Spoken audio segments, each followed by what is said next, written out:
Okay na. Teka, Yan, wait, live na wait. yan. I-mute mo muna part.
realisasyon naman po ninyo. Ano po ay Tanggalin ko mga na yung challenges o problema na i-encounter nyo sa pagsusulong ng musikang Pilipino? Tsaka paano po ito sinulusyonan ng artistic? Isa po sa mga pinakamalaking challenges, no, hindi lang sa Artist Incorporated, kundi sa maraming alagad na sining po. Mahirap mabuhay habang pinapractice itong ating art na ito lang ang ating pinapractice. So, ang Artist Incorporated po ay sinusulong ang pag-unlad at pag-unlad ng creative industries na tinatawag. So, paano natin magagawa na magsusurvive pa rin yung artist, hindi siya magugutom, hindi siya mawawala ng tirahan or makapagbayad pa rin siya ng mga rents niya kahit habang ginagawa niya yung gusto niya. At sa ganung paraan, hindi lang niya mababago yung lipunan, kumbaga yung magagawa yung advocacy niya, mababago yung lipunan sa pananaw ng ibang tao gamit ang kanyang sining, kundi nababago din niya yung kanyang buhay sa isang praktikal. Sa mismong pamahalaan, narinig natin yan. Recently, nag-observe kami ng isang conference. At sabi nga ng taga-NEDA, sa usapin ng ekonomiya, yung baksunga natin, gagamit natin yung produkto, kikita ka ba para mabuhay. Yung toyo natin, kikita ka ba para mabuhay. Kadalasan ang pinag-usapan sa pamilya ng lipunan ng ekonomiya, pero nakakaligtaan yung sining at kultura. Kaya nga sabi namin, dapat tinatanong din, pag pumasok ka dito sa larangan ng sining, ng musika, mabubuhay ka ba? Sa ibang bansa, isang larangan para mabuhay ang pumapasok sa ganitong larangan ng gawain. In fact, may mga ang trabaho nila sa New York o sa Europa, naglalagay lang sila ng basket piano, at tapos tutugtog. Habang tumutugtog, natutuwa yung mga dumadaan, naglalagay ng parang contribution sa kanya para mabuhay siya. Dito sa atin sa Pilipinas, hinahanap natin yung sitwasyon na mabubuhay ang artist, bilang artist, at hindi ko siya, subukan niya kasi mag-perform sa kanto ng crossing.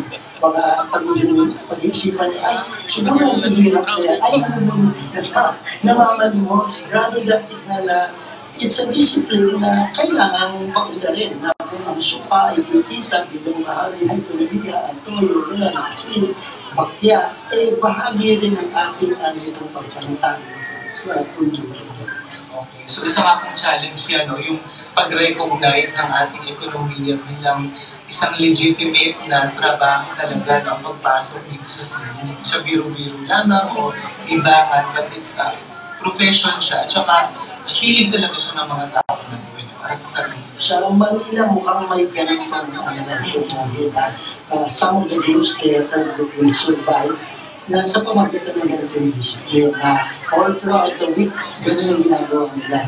Pero sa mga regional communities, medyo meron dito sa Los Baños, kadalasan mga alagad ng sining, nabubuhay na guro sila, may iba silang disiplina ginagawa, tapos sideline. Rather than it's really a career, especially a career that propel pagbabago ay nag-advocate ng isang alternatibong pagtanaw sa pag-unlad ng Pilipino.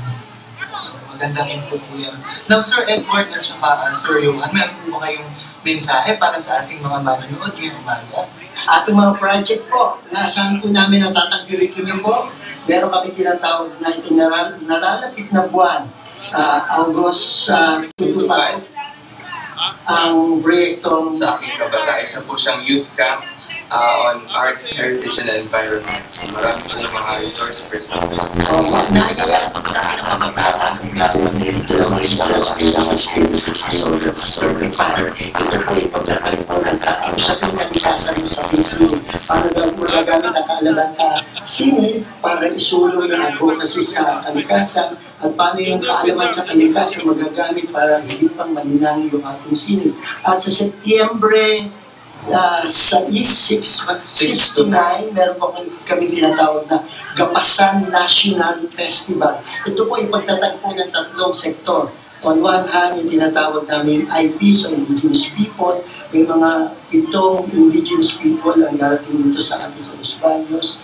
At pagtatagpo dito yung tinatawag na Indigenous People. On the other hand, yung mga contemporary alagad ng singing At yung ikatlong sektor po, narito po ang mga guro para pag-usapan kung paano po mainstream o ikilalanin itong mga katutubong kultura, indigenous culture o indigenous people sa region at Luzon. Sir, bago lang saglit, paano po sila contact sa inyo kung interesado sila? So, pwede po tayong bumisita sa ating Facebook page. Ang pangalan po natin sa Facebook ay Artist Incorporated. Madali po kami hanapin. So maraming salamat po Sir Edward at saka Sir Johan sa pagbabahagi ninyo sa atin ng kung ano po itong artistic at saka ng mga programa at activities niyo po. Magbabalik po ang dito sa Laguna.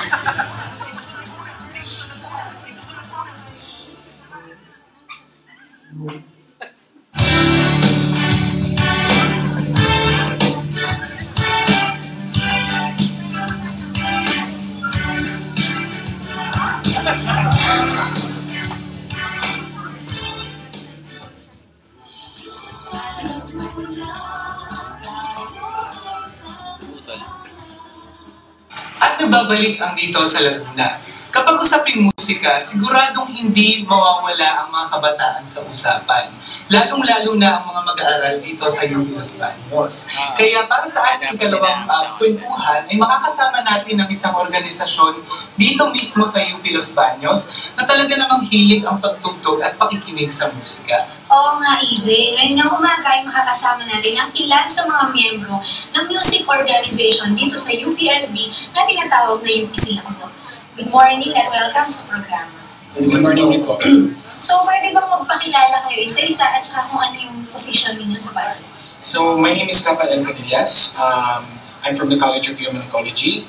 I often do the vocals when we perform as UP Silacbo, but I also play the guitar. Hi, I'm Miguel Duna. So I'm from the College of Development Communication and I play the drums. I'm Leo Gracias from the College of Agriculture and I play the guitar. I'm Roel Sono from the College of Engineering and Agro-Industrial Technology and usually I play the bass guitar. Okay, so ngayon kasama natin sina Rafi, Miguel, Andre, at saka Roel. Okay, so now nakakilala na namin kayo individual. Pwede nyo bang i-introduce sa amin kung ano ang UP Silacbo at saka ano yung, bakit siya nabuo at saka ano yung mga goals nito? So UP Silacbo is a music group dito sa UPLB and we believe in 4 principles namin. Just growth, openness, service, and responsibility. So growth, not just sa musical growth, pero growth din in all aspects. Kasi as an org, syempre meron kami trabaho yun bilang tugtog. So, through that, na-develop din yung leadership skills ng mga members. Tapos, openness, not just in one genre, but being open to different disciplines and styles ng music and to other people. Tapos, yung sa responsibility, which is not just sa yung pagtutog and not just sa org. Kasi we also advocate sa org namin yung as being UP students, yung academic responsibilities and yung service, which is we believe na music is not just something we use to express ourselves, but we can also use music to reach out to other people and help those in need. So nabanggit mo yung openness sa music, no? So matanong ko lang, ano yung uri ng music na tinutugtog ninyo? At saka, saan kayo nag-practice gano'n? Gaano kadalas? So, ayun, since we believe in openness ka, ayun, we don't stick to just one genre ng music.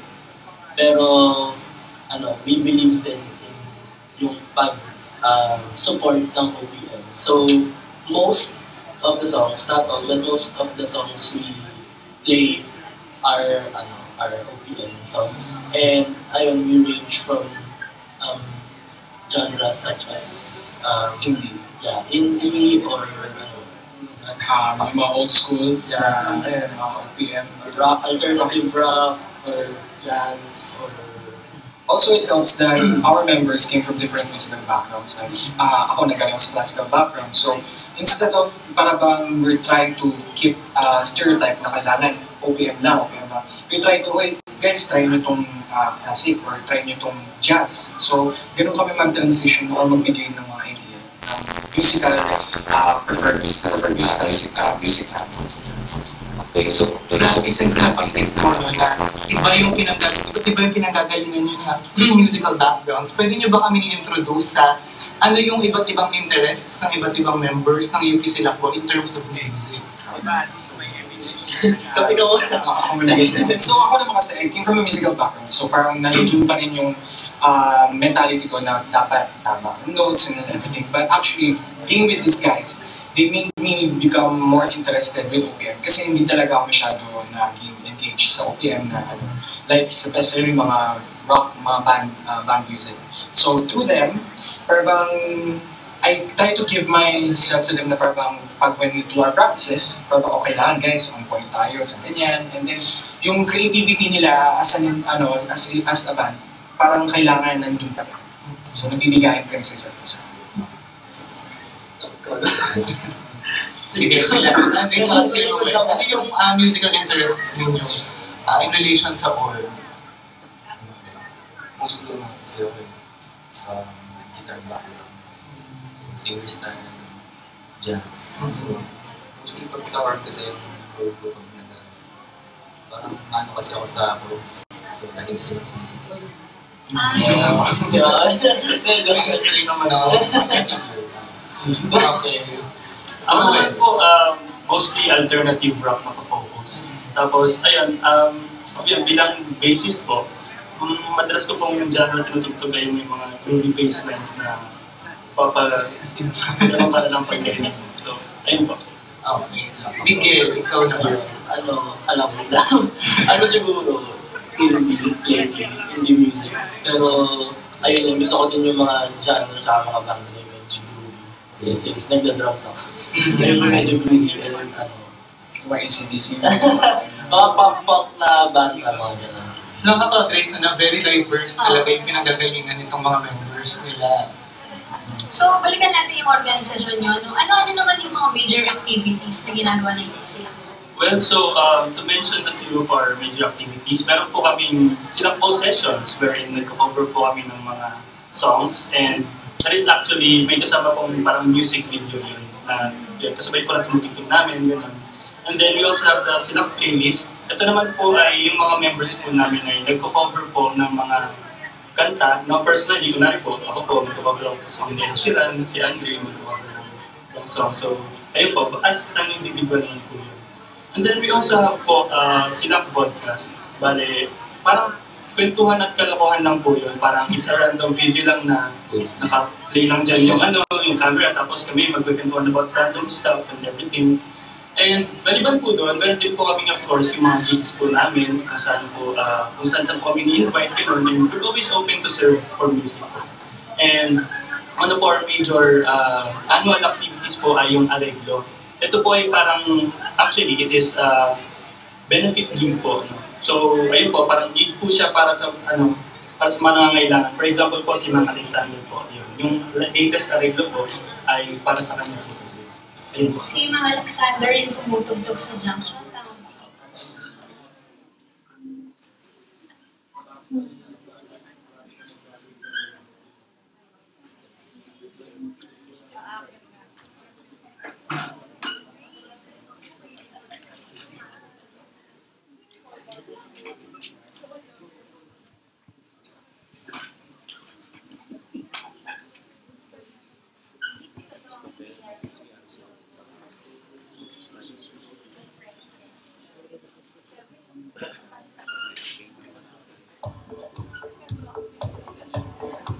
Molding young minds, creating new knowledge, sharing our expertise. This is what we do at the UP Los Baños College of Development Communication. The College of Development Communication, or CDC, is home to a vibrant community of learners and educators. As the first institution to offer curricular programs in Devcom, we are the world's pioneer in the field. Our history spans more than half a century, from a service unit in the 50s. to a department offering agricultural communication in the 60s. In the 70s, Dr. Nora C. Cabral articulated the concept of development communication in her seminal paper. Eventually, we became the Department of Development Communication. The department grew into an institute in the 80s and into a full-fledged college in the 90s. Over half a century, CDC has transformed itself from a small service unit into an international center of excellence in development communication.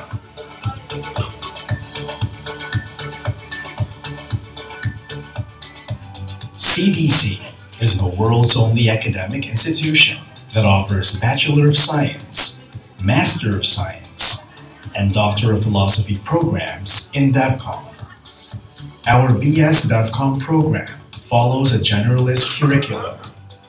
We equip our undergraduates with the knowledge and skills in 4 key competencies.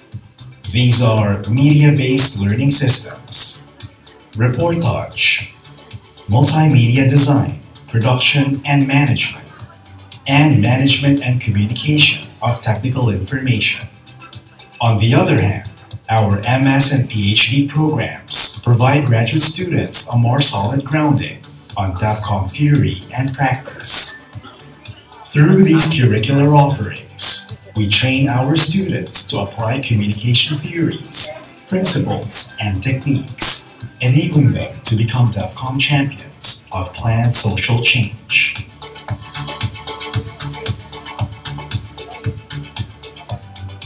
As a college of a national research university, we spearhead research efforts in Devcom in line with the university's growth areas, niches, and transdisciplinary programs.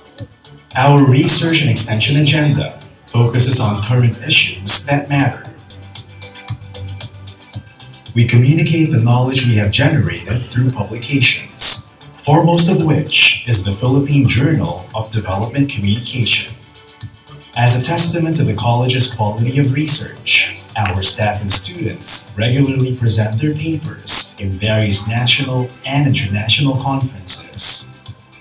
These activities play a crucial role in building up knowledge on the science, theory, and practice of Devcom.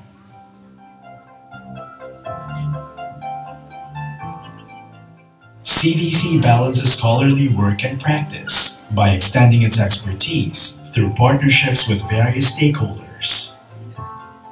The college is home to Radyo DZLB, which airs development-oriented programs to a large part of Calabarzon. Meanwhile, CDC regularly publishes the Los Baños Times, a community newspaper that serves Los Baños and nearby communities.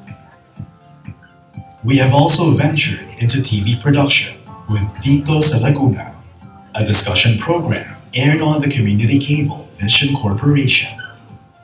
Through the Adopt a School program, CDC helps improve the teaching and learning process in selected public elementary schools. Aside from these in-house programs, our experience of more than 50 years has enabled us to render numerous public service initiatives. All in all, our extension activities are geared toward providing Devcom services to the community through various communication approaches and media.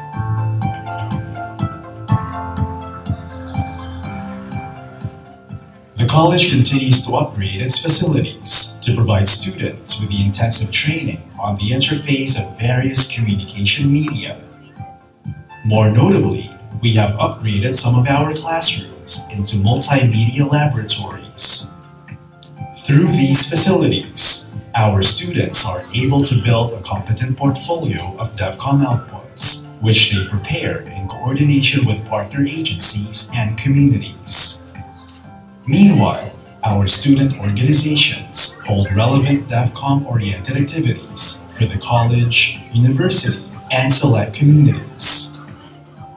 With the rigorous training we provide our students, it is no surprise that many of our alumni have made significant contributions in their respective fields.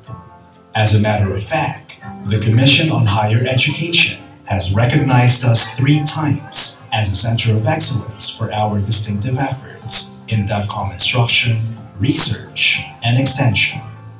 Moreover, our BS Devcom program passed the ASEAN University Network Quality Assurance Accreditation. This means the program adheres to international standards and is at par with similar programs offered by other leading ASEAN universities. Such recognition all the more fuels our pursuit for distinctive excellence as we continue to study and practice development communication. Molding young minds, creating new knowledge, sharing our expertise.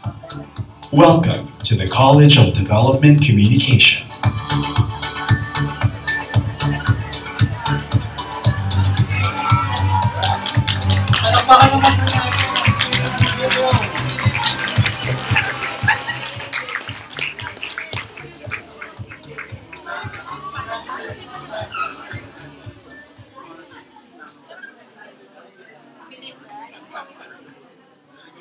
Okay, good afternoon everyone. Welcome to this year's Speaking of Devcom, Conversations with Devcom's Finest. I'm sure excited na po tayong lahat na mapakinggan ng ating mga distinguished alumni awardees. At sa ngayon po, inaanyayahan namin kayong tumayo para po sa invocation at national anthem to be led by Miss Marian Pilaron and Miss Anel Hazel Limaano. Both are Devcom students. Sige, let's bow our heads. Let's pray. Father God, we glorify you sa oras na ito. Salamat, Panginoon, for this opportunity to come together, Panginoon, to celebrate this event. We'd like to praise you, God, for the beautiful event kanina. Salamat po for the good weather, Panginoon, and thank you, Lord, for the safety of everyone and yung smooth lang talaga ng flow ng program. Lord, we ask for your wisdom, Panginoon. Talagang kayo po yung magbigay ng wisdom sa mga speakers for today. Nawa po, yung event na ito ay magsilbing learning experience para sa bawat isa, Panginoon. Lord, we glorify you sa hours na ito and we lift up lang talaga ito event na ito. All this we pray in Jesus' name, Amen.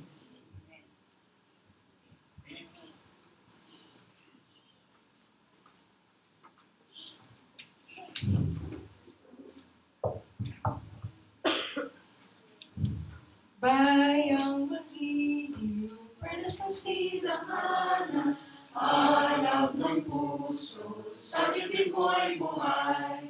Lupang hinirang, duyan ka ng magiting, sa manlulupi, di ka pasisiin, sa dagat at bundok, sa simoy at sa langit mong bukaw, may dilag ang tula at awit sa paglayang minamahal. Ang isap ng watawat mo'y tagumpay na nagniningning. Ang ituwin at araw niyang kailan pa may magdidilim. Lupa ng araw ng buwan, ating pagsinta, buhay langit sa piling mo. Ang ligaya ng may mga api, ang mamatay ng dahil sa'yo. Maraming salamat po. Maaari na po kayong maupo. Ako po si Laila Garcia. Ako po ay substitute faculty mula po sa Department of Educational Communication dito po sa Devcom. Good afternoon. Ako naman po si Les Ardan, Assistant Professor at the Department of Development, Broadcasting and Telecommunication, CDC. Okay. At this point po, gusto namin i-welcome ang ating mga bisita. Ang ating mga faculty, taas po ang kamay ng mga faculty na nandito. CDC faculty come from various departments. So we have faculty from the Department of Science Communication, the Department of Educational Communication, DDBP, and the Department of Development Journalism.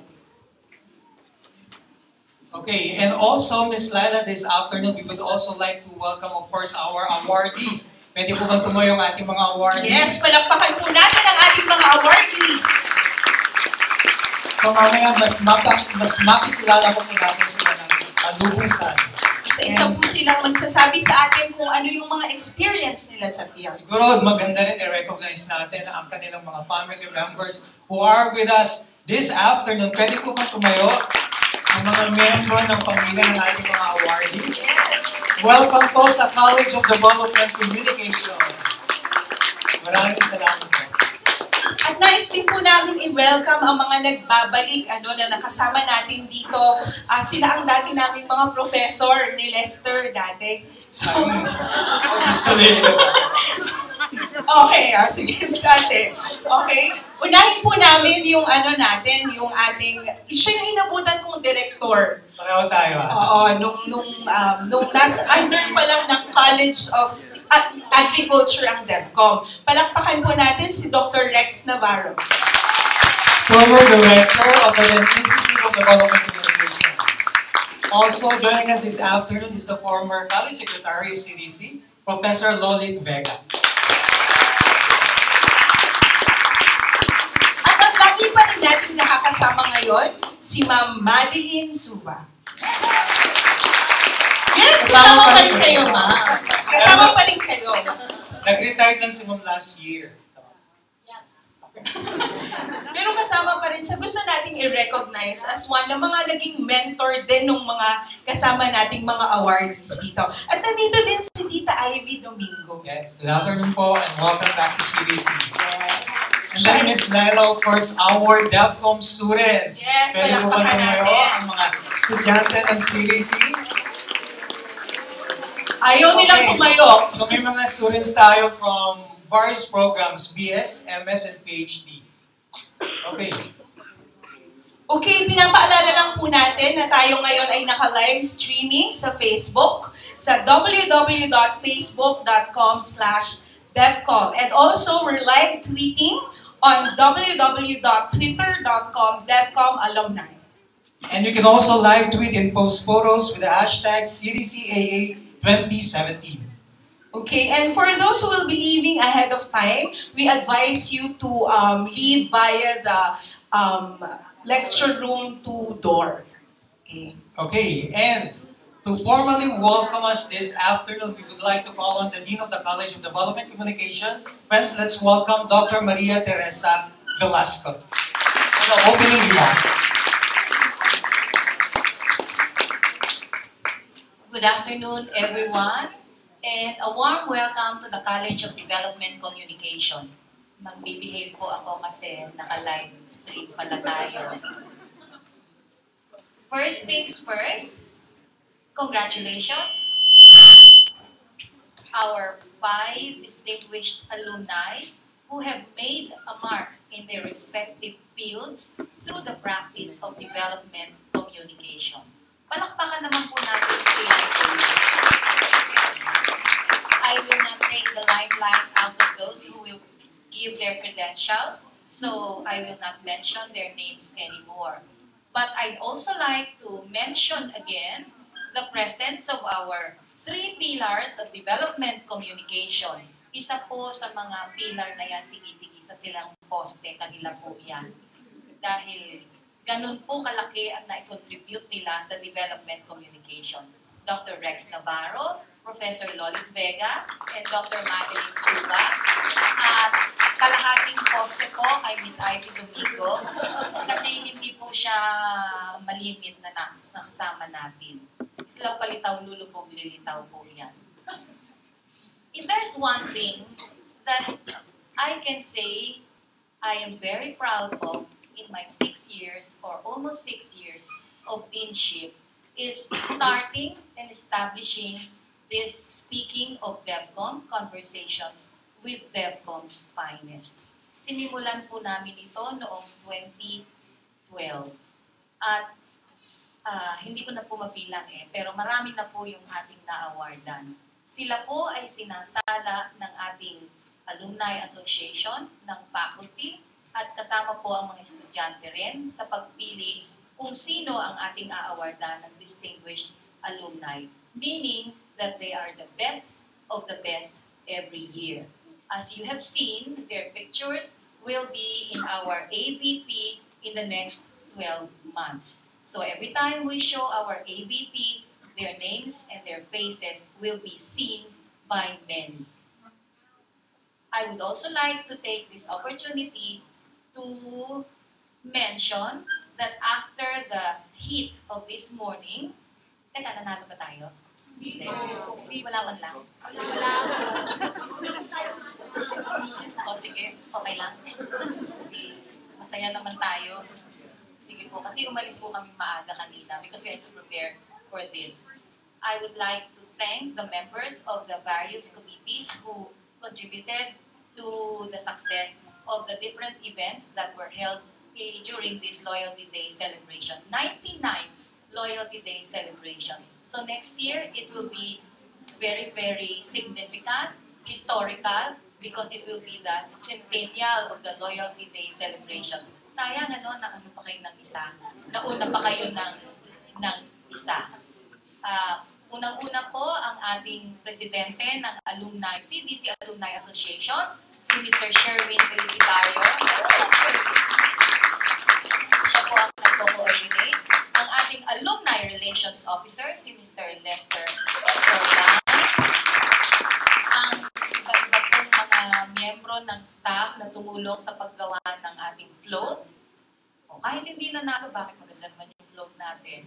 At saka, yung pong ating, marami na po, hindi ko na mamimension, yung ating pong tanghalian kanina sa Baker Hall. At ito pong ating programa ngayon na, kung hindi ako nagkakamali, ay pinamunuan ni Assistant Professor Aldo Gabriel Lim. Si Aldo. Again, you will notice that it was so hot this morning, but it's too cold this afternoon because of our many air conditioning units, split type, which have just been put up, I think 2 weeks ago. And I would like to extend our thanks to the Chancellor for granting our request. We have 16 new split type air conditioning units in various rooms here. 4 of them in newly converted classrooms. They were formerly staff rooms, but we recognize the need for more classrooms, particularly in 2018 when there will be many enrollees from senior high school. We would also like to thank our administration for granting our request for new television sets, 55 and 65-inch TV sets, which have been put up again in the various classrooms. Hindi lang po pwede dito kasi napakalaki. So, LCD pa rin po tayo dito. So, Devcom is growing and we are very happy that we are all part of this transition period. We have just... Aray! Sorry po, nakita ko kasing nahulog yung laptop. We have graduated already our first and second batches of the generalist curriculum. So it is now high time to start reviewing whether or not our generalist curriculum is working towards the achievement of our goals of producing the best Devcom graduates who are adept at Devcom praxis. We have also been recognized by AUN and ASEAN University Network, which means that we are at par with all of the other communication programs in other parts of the ASEAN region. And we have been recognized by the Commission on Higher Education as the Center of Excellence in Development Communication. In fact, another good news is that the MOA, or Memorandum of Agreement, granting us 3 million pesos has already been signed. So we will be receiving that in due time, which we will use for the training, national training of teachers on development communication and the conduct of an international conference or roundtable discussion on development communication, research and practice. Instruction, research and practice, including extension and public service. So I will not hog the limelight anymore. I will turn over the microphone to our very able MCs. Magandang hapon po sa ating lahat. Sit back, relax, and learn from the experiences that will be shared by our distinguished alumni. Magandang hapon po muli. Maraming salamat po, Dr. Velasco. At this point, hindi na po natin patatagalin. Dire-diretso na po tayo sa ating programa. Okay, so to introduce our first speaker, she is behind the viral success of Kwentong Jollibee series, specifically Date, Crush, and Bow. I think lahat tayo familiar po tayo doon. So we just reached more than 80 million people, garnered 46 million views and counting, and millions of shares and record engagement, plus of course 180 million worth of PPR values. Okay, she has also spearheaded numerous award-winning campaigns, one of which being the Ambassadors campaign, which won an Anvil and a Tambuli in 2010. This year alone, Ms. Adeva's work has earned Jollibee 28 more accolades from no less than the Anvil Awards, the Philippine Quill Awards, and Panama. And she finished her BS Devcom program, major in development journalism, cum laude in 1995, and currently she is the brand communications and PR director of Jollibee Foods Corporation. Please give it up for CDC's 2017 Distinguished Alumna in Social Marketing, Ms. Arlene B. Adeva.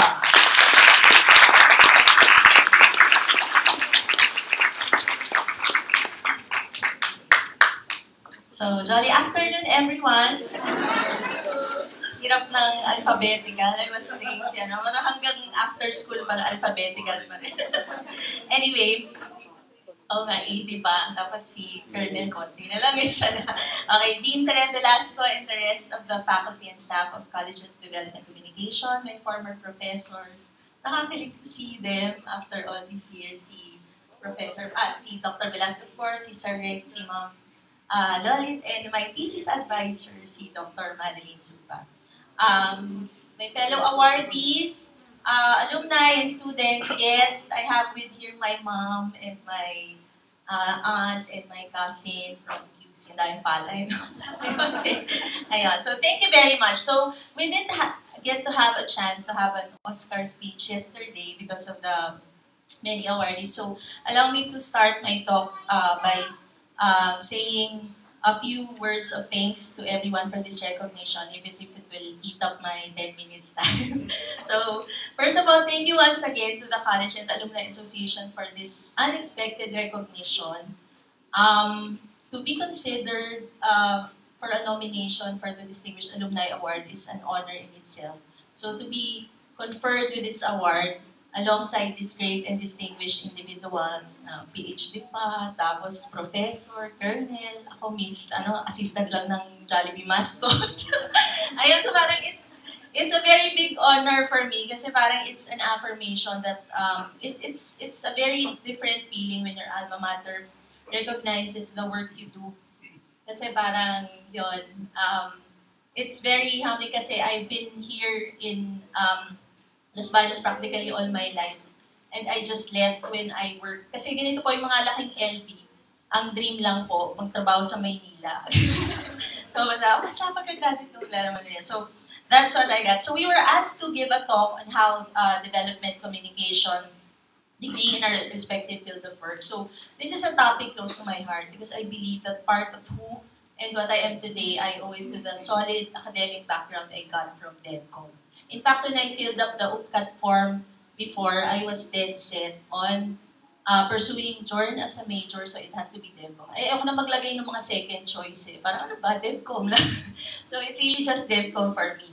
So, so here is my hashtag Kwentong Devcom. Siguro, I'll try to manage in 10 minutes.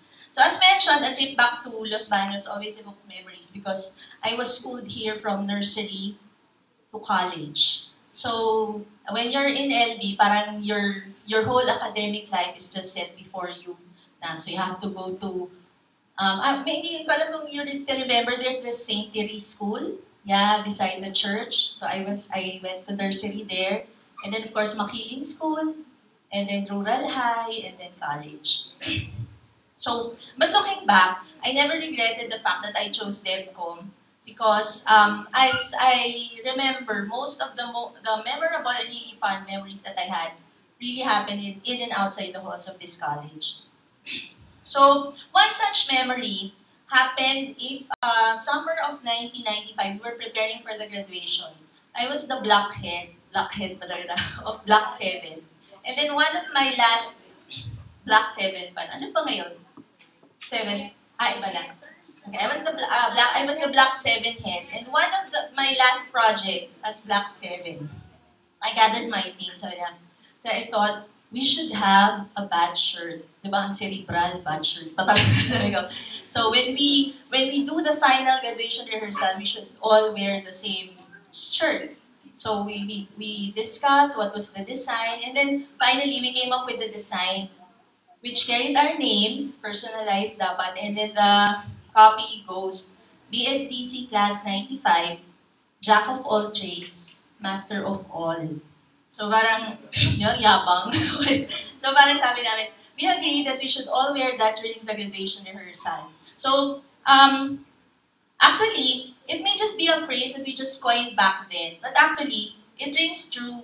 Because when I look back, is it that after getting out of my DevCom degree, I just realized that even if I'm a joint major, you don't really have to choose between being great at one field at the expense of being mediocre in the other field. So we were fully equipped to choose to be great to multiple facets of communication. And I believe that's the edge of a DevCom student, and it will always be our USP. In marketing, it's our unique selling proposition. Okay, sorry ako. So my first job was with Land Bank of the Philippines. It's a government bank. I got the referral. From my schoolmate who said, go there to Land Bank, they have an opening. Ako naman, syempre, feeling DevCom. I have to confident, ganyan. So I went to Makati. I was accompanied by my dad and my sister. They stayed in the parking. So I was told it was referred by Joel Adriano. I'm here. So I went straight. So, kasi feeling confident, DevCom, ganyan, laban. And so I went there, and then went to the VP of Public Affairs, said, ma'am, I heard you have an opening. I was referred by Mr. Joel Adriano. Ganyan. Walang secretary, I went straight. So I didn't know that you have to go through HR. You know that I have to have appointments and all. So, yan, ang ganda pa ng hair and all. And then, the VP said, who's Joel? So talagang she was so shocked. And then she said, who are you? And then so parang, I wanted them to shrink. Then my seat, okay, sorry na. And then, siguro she saw my CV and all. And said, yes, I have you interviewed. So and the rest is history. I got in as Information Officer 1. It's the entry level for government position in Land Bank. So what I did was, I was first in charge of internal communications. So I was so kilig when I saw the job description. Because one of my other dreams, apart from working in Manila, was that my first job sana, is that I will be able to apply the learnings in DevCom kasi fresh grad and all. So it was such a delight for me because I was in charge of publications, as in publications na end-to-end, writing, drafting, editing, publishing, pati staple. Ako na nagsistaple, nagbibigay ng newsletter every day. So I learned the basics. And then luckily, I kept my notes in DevCom 10, DevCom 11, DevCom 120, 121, 122, 123. So every time that I would be torn na, paano nga ba ang principles ng layout? But the photo should be facing inside the page, or the headline should always have a verb, yung mga ganun things. So I would always refer to my notes. So it was very handy for me. Okay, so I did that. Actually, to cut the long story short, I said that I will just be in Land Bank for 3 years. So I enjoyed it so much, I ended up staying for 13 years. So I overstayed for 10 years. So I worked my way up the ranks. I left Land Bank as a bank executive officer. So after the internal comms, I moved to external comms. So press releases, annual report, calendar. So it's a dream job for a DevCon major.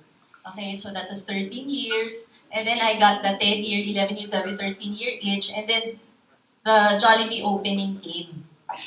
Okay, so I thought, is me going ba to Jollibee will constitute a demotion? Kasi parang ang land bank is very Devcom, di ba? Parang paano ko sabihin sa teacher ko pag nakasalubong ako, saan ka nag-work sa Jollibee po? So sabi ko, and then I realized, bakit ko nga ba pinamaliit yung brand? Yung brand na meant so much to many Filipinos. Lahat po kasi tayo, batang Jollibee, di ba? Yay, thank you. Okay. So every one of us at some point, wala pang Jollibee na. Actually, nagka-first Jollibee, I was in college na graduation. Pero talagang I'm so happy na nung nagka-Jollibee na finally. So many of us had their first birthdays in Jollibee. Diba, sisters, diba, mga anak, yung first word was Jobby. Diba, nauna pa sa mama at papa. This is where we found our forever love, diba? This is basta, it symbolizes Filipino pride. So I thought, okay, I wanted to be part of a brand that will give pride, that will continue to give pride to Filipinos. At the same time, I want to help, because Jollibee is a very salient brand. So it can't be just about selling burgers and Chicken Joy, kasi market leader na kami. And we have those, parang may contemporaries are all brand managers, marketing managers. So someone has to be in charge of the soft side, the marketing side. That's where my team came in. So I was in charge of brand love, brand co. So that's another dream job because yung brand love was a concept before, but it was really tangible. You can feel it with Jollibee. Remember the reaction when we ran out of chicken? The chicken sad. Diba? Parang, grabe, national news na. Nire-report na ni Noli De Castro and all. Parang laki-laking kasalanan na wala kaming chicken. Hindi naman magluto paminsan-minsan. And then, pero parang, it was hard. It was hard to monitor the news. It was hard to defend because the Filipinos just can't accept why we don't have Chicken Joy in our stores. Okay? And then kwentong Jollibee came. So that campaign was actually not intended to increase sales, but it just meant to showcase the long-standing love affair of Filipinos with the brand.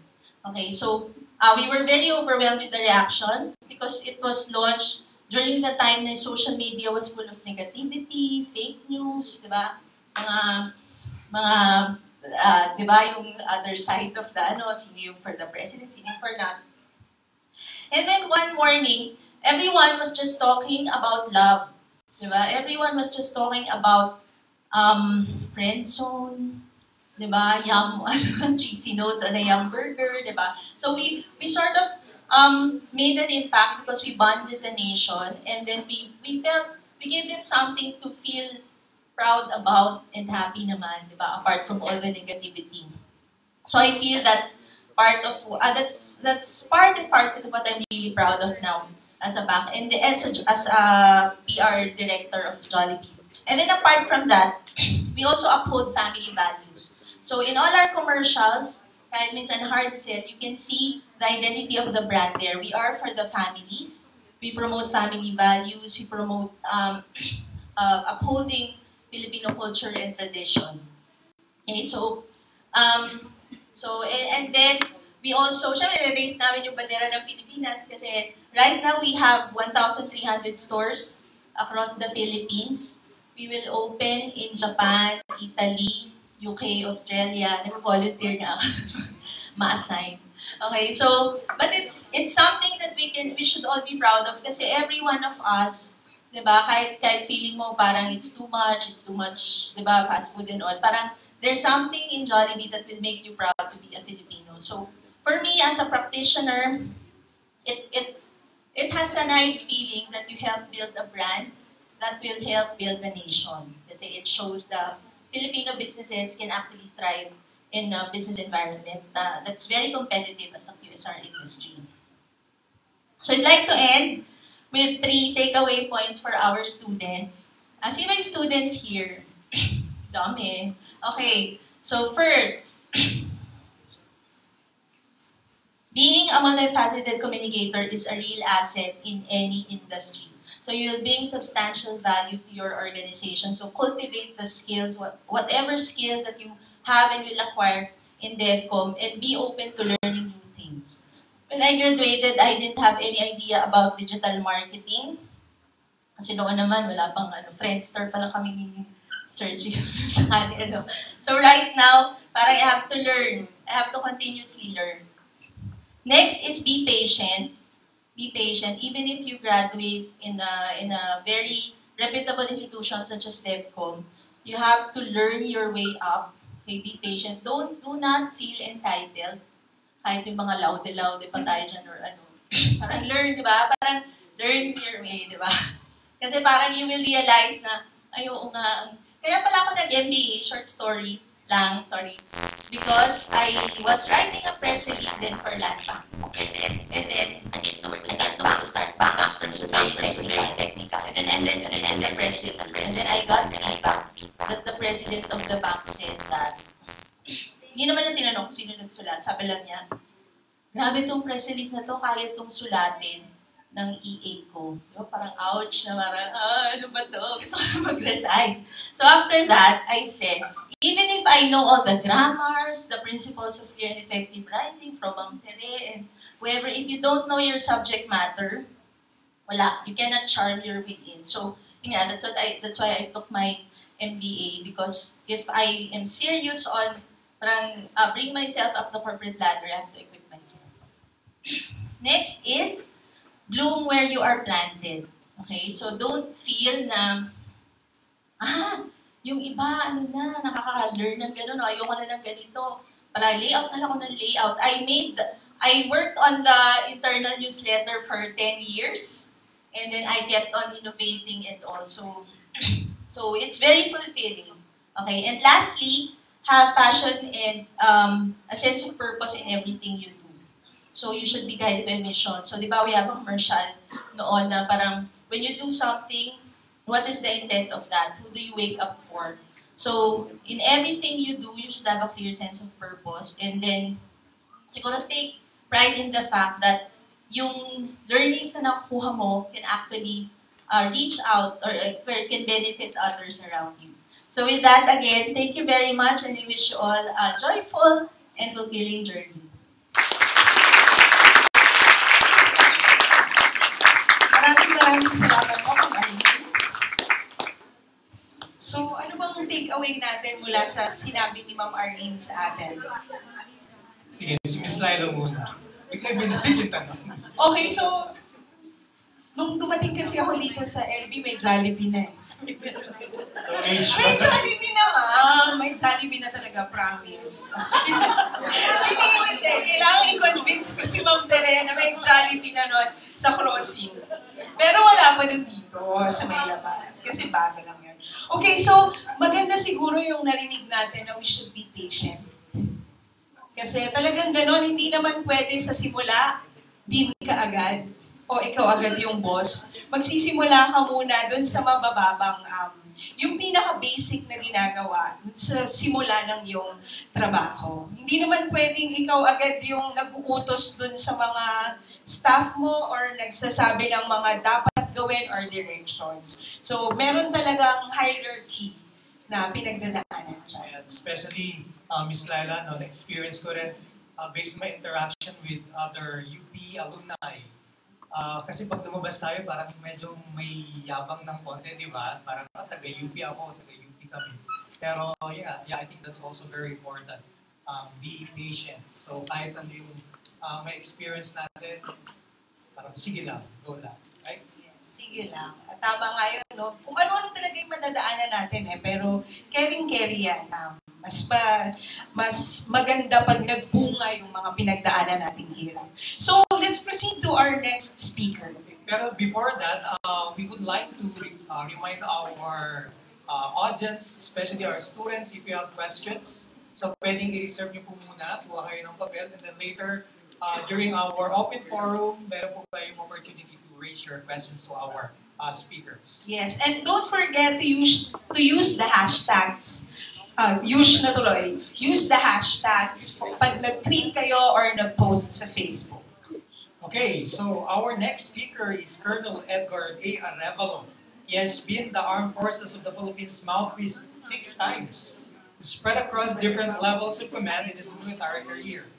He has also served as Chief of Public Affairs Office for a Philippine Marine Corps Commandant, 4 Philippine Military Academy Superintendents, and 3 Philippine Navy Chiefs, and 2 AFP Chiefs of Staff. Parang mahirap lang i-total yun, ha? Oo nga eh. Mahirap na yung math nito. Okay. And Math 11 lang tayo dati. Yes. He has been commander of the Navy's Civil Military Operations Group, worked on bringing together government and non-government organizations and individuals for worthy development partnership projects for the needy. He is also a member of the Big Kislahi Class 90 of the Philippine Military Academy. And he finished his MS in Development Communication in 1998. And currently is the Deputy Commander for Civil Relations Service of the Armed Forces of the Philippines. Let's have a hand for CDC's 2017 Distinguished Alumnus in Communication for Peace, Colonel Edgar A. Arevalo.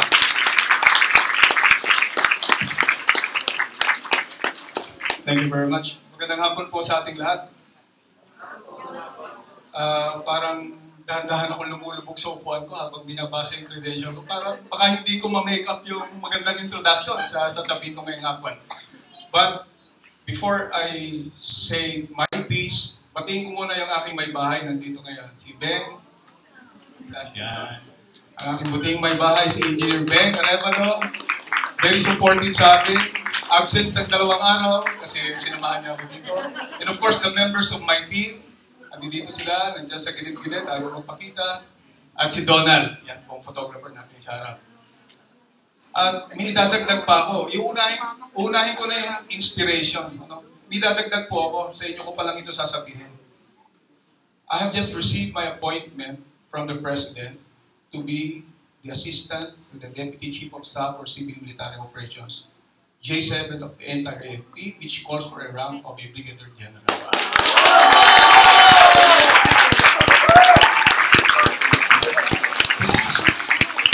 Position pa lang po yun, the rank is coming, but what is important is I already am sitting at that position. And that is all because of Devcom.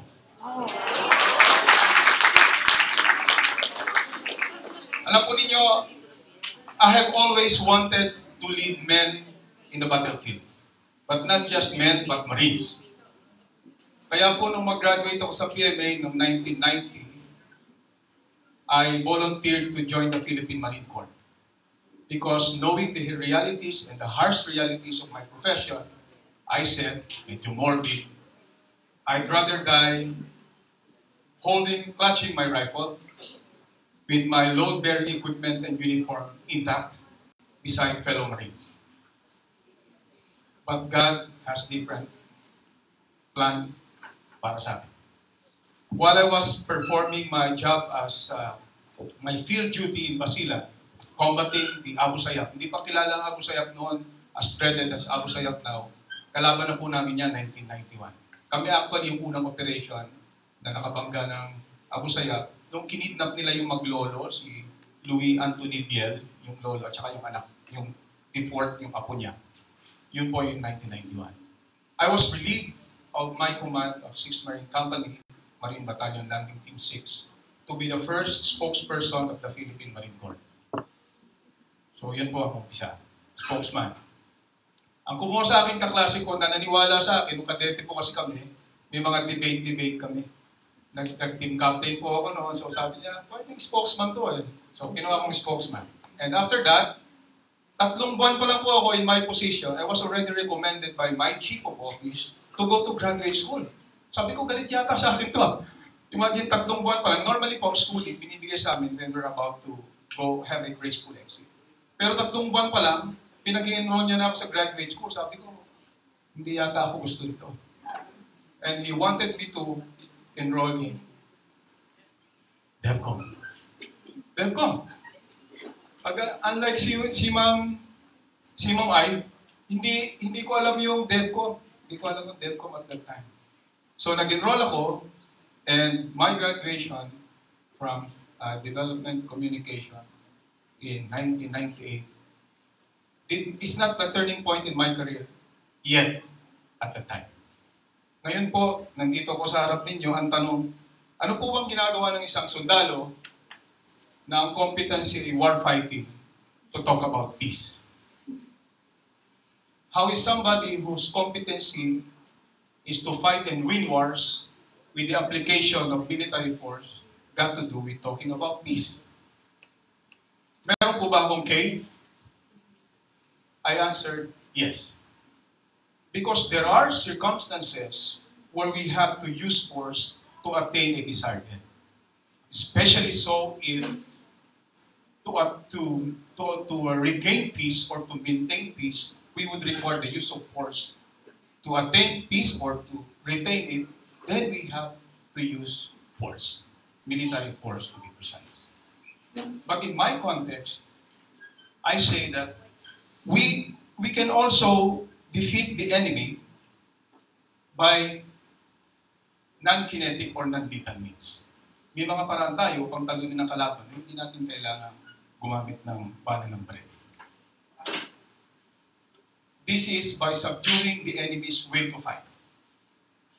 For you to be able to rally the support of other stakeholders for them to join you in your cause. That is in the realm of where I am working. Civil, military operations. Malaking word po yun. Destroying the enemy's will to fight. Pero sa context po natin, mga communicator, it also means targeting the specific adversary, designing your message, understanding the means on how to deliver it, and knowing your desired effect and knowing whom to say those particular, who will say those particular messages. Is that familiar to you? Familiar? Who said that? Who says what to whom, with what channel, with what intended effect? Tama ba? Sino siya? Harold Laswell. At maraming salamat sa mga taong nag-broker ng meeting namin ni Laswell. Andyan po si Director Rex Navarro. Palakpakan po natin. Siya po ang thesis advisor. Siya po ang director pa dati ng Institute of Development Communication pa noon na under ng Department of Agriculture. Siyempre, nandyan din po yung ating magaling na professor, si Dr. Madeline Suba. Kasama rin po siya ng Berg. Palakpakan din natin siya. Kung bakit po nandito ako at nagsasalita sa harap niyo ngayon sapagkat kasama po siya sa umubog sa akin. Of course, si Ma'am Tere nandito. Dean na siya ngayon. Wow. Dean na yung mga professor ko. How do I inspire you? Yung problema ko eh. Sabi ko, marami na akong kasasalita at copy-prepare sa media magsalita, pero to inspire members of Devcom, medyo challenge yata sa akin. Ano ba what merited the recognition that I am sure you have coveted? You will be coveting also pagdating ng araw. Nabanggit na kanina, spokesperson ako ng marami. Okay, parang naging trademark ko na po yun. At kung lalagyan ko lang po ng konting palabok, yung maging spokesperson po kayo ng dalawang chiefs of staff is a very personal thing para sa akin. Bakit po? Live streaming to, mapapanood nila ito. Kasi po sa kasaysayan ng hukbong sandatahan ng Pilipinas, wala pa po naging spokesman ng Navy at Marines. Bakit po? Because it's a very personal staff to the Chief of Staff. Kailangan po kahit 10 oras ng gabi, pwede ko siyang tawagan, pwede kami mag-usap, ano po ba ang sagot namin sa media, sa mga critical issues na bumabalot sa AP o issue against us, paano namin sasagutin, etc. Kailangan pwede ko po siyang tawagan. Kaya po kadalasan, yung magiging spokesperson nila, yung kasamahan nila dati, yung kilalanan nila dati.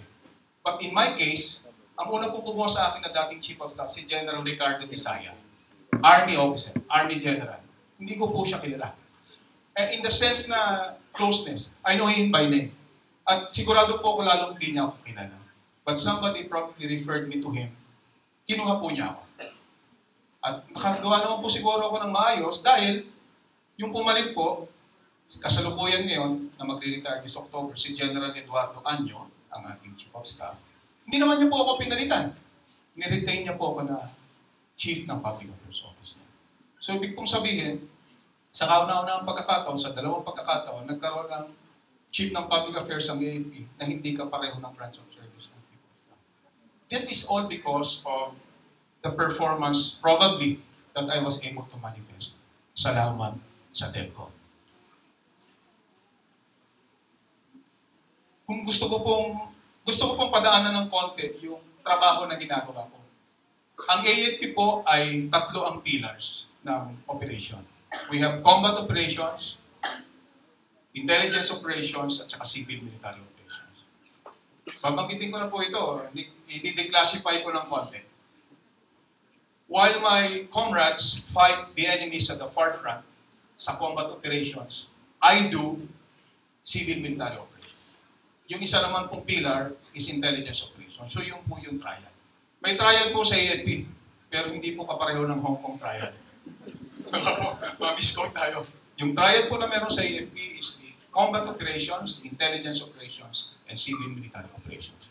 Doon po ako nag-fit sa civil military operations thanks to my training sa development communication. Ang combat operations definitely kinetic ang kanilang approach sa warfighting. Ang intelligence po, more or less non-kinetic, pero definitely po, ang CMO where I belong, with my training at Devcom, is non-kinetic. Last 5 minutes. So, meron po kami mga levels, tactical, operational, strategic. And with CMO, I do non-kinetic or non-lethal warfighting, and I do it at the strategic level. I'm charged with defeating the enemy without firing a bullet, or at least using non-lethal means to defeat them at the strategic level. Because kami po sa civil military operations, we believe that not all battles are won or fought through the barrel of a gun. Kasi ang tingin po sa sundalo, pag sundalo, ganito ang suot, panggera eh. Sabi ko po kanina sa brief interview, that's not the case anymore. Ang inyo pong armed forces are your partners in peace building. Kaya nga sabi ni Director Navarro, we are warrior diplomats. Parang oxymoron, ano po? Pero we are warrior diplomats. Kasi po, sa CMO, ang tinatarget po namin, the enemy, supporters and sympathizers nila, at saka yung mga neutrals. Kasi po, kung hindi natin makukuha yung kanilang kalooban para tumulong sa AFP for its cause, then matatalo po tayo. Maaaring nananalo tayo sa battlefront, pero talo tayo sa public opinion, talo tayo sa suporta ng tao, eventually hindi po tayo mananalo. Yun pong elite unit, para mas madali po siguro nating maintindihan, dadalhin ko po ito sa konteksto ng gera natin ngayon sa Marawi. Yun pong mga elite units natin ng Army, Navy, Air Force, PNP, Coast Guard, they are fighting in the forefront sa Marawi. Ang pinaka-recent visit po noon namin, last Friday, with the Chief of Staff. Pumunta po kami deeper into the main battle area at masasabi po natin, patapos na po talaga. Patapos na talaga. Yun pong mga kasamahan natin na iba, kagaya po namin, na hindi lumalaban sa frontline, we are fighting from another front. Yun po ang bar of public opinion. We take charge of the enemy, their supporters and their sympathizers, at saka ang mga neutrals. Sa nangyayari po ngayon, kahit magawa natin, kahit matalo natin ang mga mauti ISIS group sa kasalukuyang laban natin sa Marawi, ang mas challenging po dito, yung reconstruction and rehabilitation. Sapagkat while people are staying sa mga IDP natin nandoon sa mga rehabilitation centers, yun po ang sinasamantala ng mga kalaban natin. Ginagamit ang social media upang lasunin ang kanilang mga isip. At sinasabi, ang sanhi daw po ng lahat ng kaguluhan ay ang armed forces. Dahil binomba daw po ng AFP, kinanyan daw po ng AFP, ang Marawi, kaya po ito nagkasira-sira. Dito po papasok yung communicators. Yun pong information operations practitioner, kagaya namin, kagaya ng training ng Devcom. We have to painstakingly explain to the people that what started it all in Marawi is not the armed forces of the Philippines. Pumasok ang Maote ISIS group, pinwestuhan nila ang maraming key areas ng Marawi, pinaghandaan nila ito, and they're supposed to execute their plans on May 27, start of Ramadan, kagaya ng ginawa nila sa Mosul sa Iraq. But nalaman natin na nandoon si Estilo Napilon, yung emir ng ISIS sa Pilipinas, at nalaman natin kung nasaan siya, at isinerve po natin ang warrant of arrest. Of course, lumaban po sila, but what they did in order for us to distract our attention is for them to launch simultaneous attacks sa iba't ibang bahagi ng ating bansa, ng Marawi. At yun po ang nag-umpisa ng calibrated response natin according to the requirements of the time. So I was given a signal that I only have one last minute. I'd like to tell you that Devcom prepared me to become a warrior diplomat that I am now.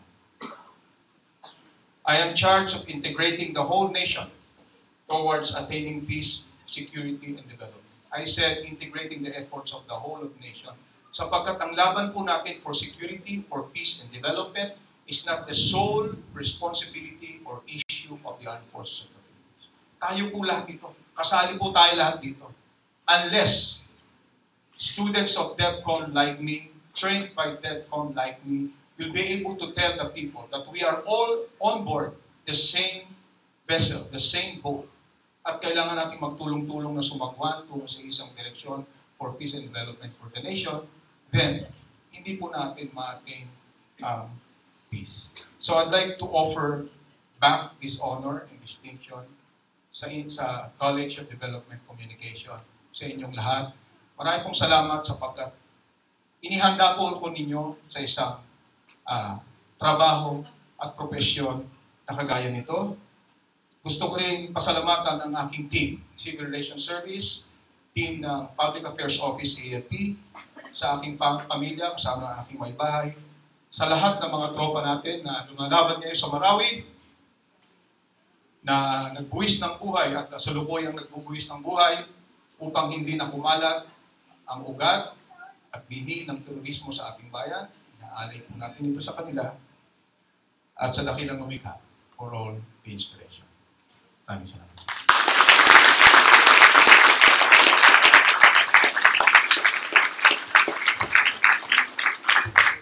Maraming salamat, Colonel Arevalo, at congratulations po dahil meron na kayong bagong posisyon. AJ7 at tayong unang-unang nakaalam nito. So, siya na ang assistant sa Civil Military Operations sa buong Armed Forces of the Philippines. Station, sir.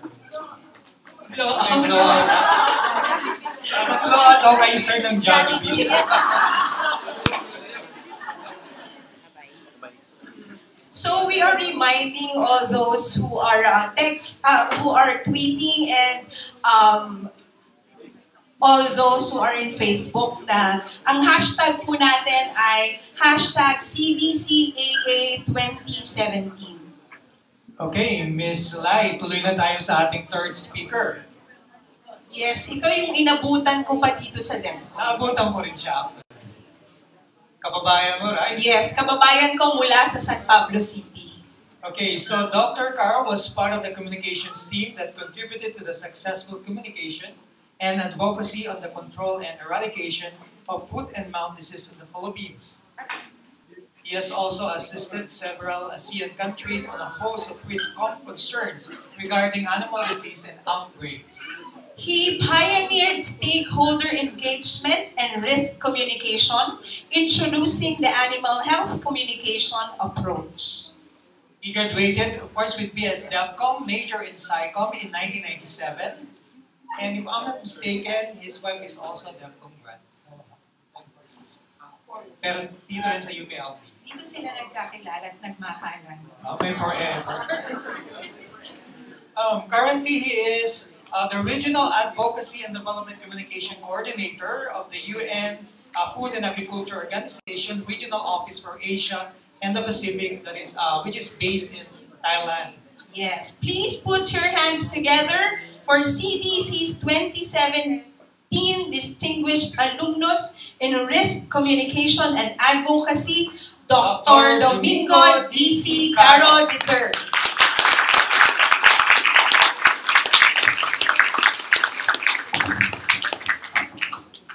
Maraming salamat po. Una sa lahat siguro, parang template yung kay Arlene. So, papasalamatan ko muna ang aking pamilya for coming here to support me. Primarily ang aking asawa. From the College of Forestry before. Ngayon si FNR na. And then ang aking pong tatlong dalaga.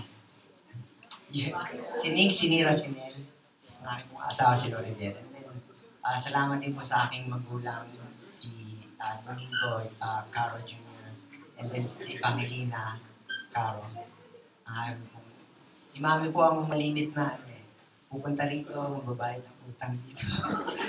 Pupunta sa kantin, ito po sa ano po.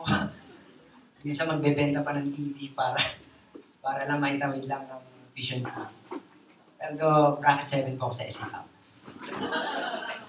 Anyway, I was struggling between what to talk about, whether should I focus on the yung risk communication or basically just tell the story of my life, kumbaga. Pero kung tutusin siguro, I might have to probably stick with kung paano nabuo yung istorya na napunta po ako dito. I guess nag-umpisa po ako nung BSDC po ako, batch 91 po kami ni Arlene. But medyo na-extend ng konti yung aking journey. Dahil lubos ko pong minahal ang UPLB. Kaya po inabot po ng 5 taon ang aking pong pag-aaral. Dahil po, nagtrabaho din po ako sa Jollibee. Isa po ako sa unang crew ng Jollibee Crossing. So anyway, those were the times na nag-struggle sa studies and sa work, etc. But it was all worth it kasi po, bagamat nag-struggle ako sa studies, and then at some point, na wala pa nga yung aking advisor, and then I think, I think it was Ma'am Tereo took over first. Yeah, I can't remember anymore, but yeah. But so it was a good journey for me as a development communicator. Development journalism po ang aking major with psychom orientation. So, yung umpisa po ng aking journey ng being a development communicator ay nag-umpisa sa Lake Environment Social Mobilization Project, which is incidentally managed by Dr. Rex Navarro. And I was under supervision by Dr. Crispin Maslog. Sayang nga wala din si Dr. Maslog. And it was a great training for me dahil after that naging journalist din po ako for Inquirer and being a freelance journalist. Lahat po na-enjoy ko. Talagang I had to take in everything dahil kung may opportunities dito, sinambot ko lang. And then I was trying to throw out my lahat po ng gusto kong apply ako dito ng kung ano man, freelance dito, part-time dito, and then pati mga scholarships. But I never did got a chance to be a scholar. I mean, scholar tayo ng bayan, no? Pero never got a chance to be awarded a full-fledged scholarship dito sa Philippines. So I tried to pay my way to study more and then earn more, not earn more, but study more, but earn more knowledge in terms of development communications and then yung field na gusto ko. And then napadpad po ako sa Food and Agriculture Organization. So, FAO implemented projects from after, I think napatapos yung project po natin, 99 I think. And then from then on, FAO implemented projects na ako. And mostly sa foot and mouth disease pa noon. And the Philippines was struggling sa foot and mouth disease. And we worked on that from 1999 to about 2003. And with my former colleagues here, si Associate Professor Elaine, and then si Miss Irina, uh, Argos Garcia, ang aking po mga abuting kaibigan at mga kasama sa FMB. Kami po yung tatlong natira na tipong nag-stretch on na para may push forward na maging FMB free ang Pilipinas noon. And true enough, naging FMB free ang Pilipinas. So what does it mean? It meant that we were able to export our pigs overseas. So basically, yung mga farmers natin, they really thank the Department of Agriculture, Bureau of Animal Industry dun sa accomplishment na yun. Anyway, sino nakakaalala ng meanings? Yes. Not in words, right? So, I guess sa risk communication, ito po yung natutunan ko sa field. Na in terms of going out in the field, you really have to go down sa field para maintindihan, kung ano yung naiintindihan ng mga tao. Sa social media ngayon, madali lang check online, but does it really say what people are saying in the field? But sa ating trabaho, we have the chance to go on the field, be integrated in the community, and then know what each people are saying. In my case, we went to villages and then talk to people directly and then understand what their concept of risk is. And then from that meaning, dun sa concept nila ng risk, ay naipapackage po natin yung mga communication products natin mula sa flip charts, sa mga brochures, newsletters, to the point na pagka may pinisend kang information sa kanila, pitik agad, and then oops, may kagat sa puso, I understand that. And that is yung naiintindihan ko siya. In our case, when we were doing FMD, ang hirap makipag-communicate sa mga farmers kasi hindi naman siya, for the general public, ano pa yung FMD? Hindi ko nga alam yun, foot and mouth disease. Sa baboy lang naman yan, di ba? Pagka kumain ako ng baboy may FMD, don't quote me on this though, wala namang mangyayari sa akin, di ba? Pero out of food safety kasi, hindi ko dapat kainin ang disease sa animal. So, ang hirap sa amin, we focus on cleaning and disinfection, and that sort of cascaded into making sure na technically we won the battle against FMD. So that's where my risk communications work started. And then, I had a chance to be, doing my master's here. Napapag-usapan lang namin ni Ma'am Thea and then I was under one of her classes as well. And then I remember with Doc Sandy as well. I was doing, and then na-second ako sa Bangkok with the World Organization for Animal Health. And then I applied for a scholarship. Suntok sa buwan. This was with the OSA. And then one day late ako nag-apply. Sabi ko, bahala na. So pinasa ko out of 6,000 applications na I think 3,000 yung napili yung application ko. Then nagkaroon na shortlist, 150 kami. Then final count, hindi ako nakasama. OS 8 scholarship. Come December, may tumawag sa akin. Abe, sir, gusto niyo po pumunta ng Australia? Siyempre. So, tipong after 3 days, hindi ko na na-meet yung ambassador. And then within a month, I was off. And my wife was pregnant with our youngest. And then tumulak ako sa Newcastle, sa New South Wales. And it was a great journey doing what I love to do best na, yung kumbaga, developmental pa rin siya kasi Master in Social Change and Development.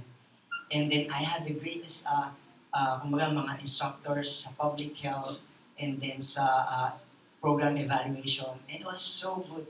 Na-enjoy ko talaga yon kasi na-open up yung aking pag-iisip sa international scene sa academy pati.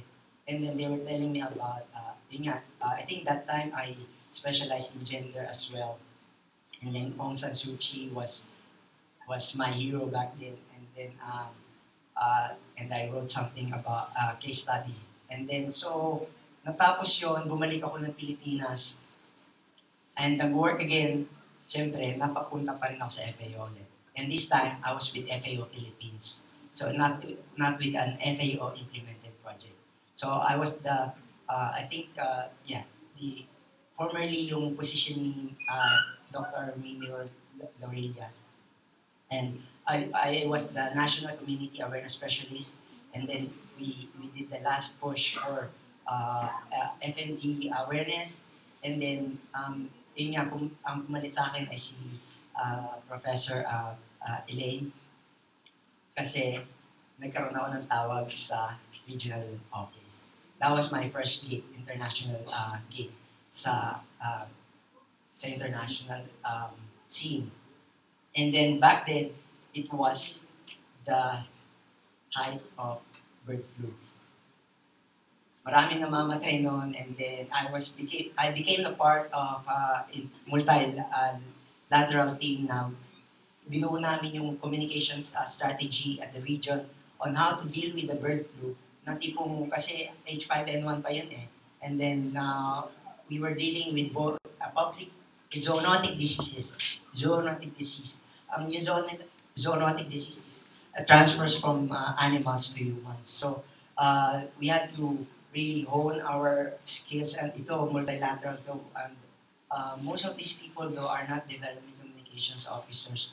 And na-open up yung mind ko na lahat sila ay tipong top-down lang yung ano nila, yung kanilang concept ng it's basically public relations. So marketing ang kanilang concept. But somehow I pushed my way to really introduce na ito po ang ito ang development communication. And then I think it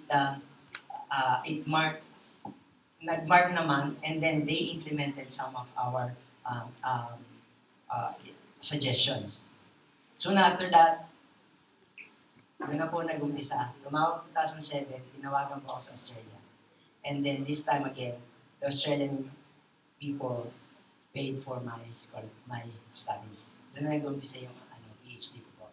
So, but this time, my PhD is on veterinary studies. And ang aking pong studies was focused on animal health communication. So people were asking, ano ba yung animal health communication? I talk to animals. Yes. So basically, whenever I go to conferences sa Australia and tell the vets, I tell them I'm not a vet, but I'm a communications specialist. So I tell them about yung field ko. I said it follows the basic tenets of participatory communication. It follows development communication. So doon nag-umpisa yung but it took 5 years for me to really establish yung animal health communication approach, which is basically a combination between CPPE and development communication. So sa FAO and IFAD approaches. So basically, pinag-mold ko lang yung pareho, and then yung tinest ko sa Vietnam, Cambodia, and Laos, I think it worked. And then one of the examiners, I nominated one of the examiners here sa Devcom. I can reveal na si Dr. Flor, si Benji Flor po ang one of my examiners. And I was so surprised, and even my supervisors back home in Australia were so surprised when kasi po ang thesis defense po doon is yung thesis mo na magde-defend talaga. Hindi katulad dito sa atin minsan panel, di ba? Pero doon kasi pagka sinabi na yung thesis mo, yun na yun. Yes. So kumbaga ikasa mo na yun, yun na yun. So ngayon hindi ko inaasahan na nung bumalik yung reports, including Dr. Bench. It was unanimous. I was expecting na magiging major revision, and I was expecting that would mean a 5. But it came out with 2. So minor revisions lang, and I was so happy. Anyway, just a quick run through. Ano ba yung mga tinatrabaho ko po ngayon? Nag-umpisa po sa FNB. dumaan sa bird flu, nagkaroon po kami ng age 7 and 9. Ngayon po, ang tinatrabaho ko po antibiotics. The hard thing about antibiotics is people are really gonna die in 10 years' time. And 10 million people will die each year, more than cancer. And half of that will be in Asia, believe it or not. But that will happen if you don't do anything right now. So, ang problema, pagka yung yung risk ng pagkain ng antibiotic laden na food ay hindi mo alam hindi maka-apektuhan ka after pa lang. So saka pag nasa ospital ka na lang, doon na lang mo malalaman hindi ka naman talaba ng antibiotics na ito. At saka mo you don't know na along the way na trace mo yung pork na kinain mo, yung beef na kinain mo, yung vegetable na kinain mo is antibiotic laden. So, ang hirap sa atin, na i-package yung information to that. Kasi nag-aantay pa ako ng evidence even until now as to what to present the public na specifically there is a direct link between animal antibiotics laden food animals na pag kinain mo, magiging antibiotic resistant din yung katawan. So, takeaway siguro, I am not a bright student kumbaga, hindi ako isa sa mga magagaling na estudyante noon. So, Block 7 siguro, I'd be the last if Arlene is the cum laude. I'd be at the end part. But the thing is, both of us, ang common thing sa amin po, sa Block 7, we always persevere. We push forward. And then we try to innovate. Kung ano yung nilatag na opportunities, we just grab on it, we hold on, and then we try to make the best of it. Sa akin po, nangyari, sulong lang, at huwag kayong mawawalan ng loob, kahit paano sabihin na sino man nasa paligid niyo. Padayan lang. Salamat po.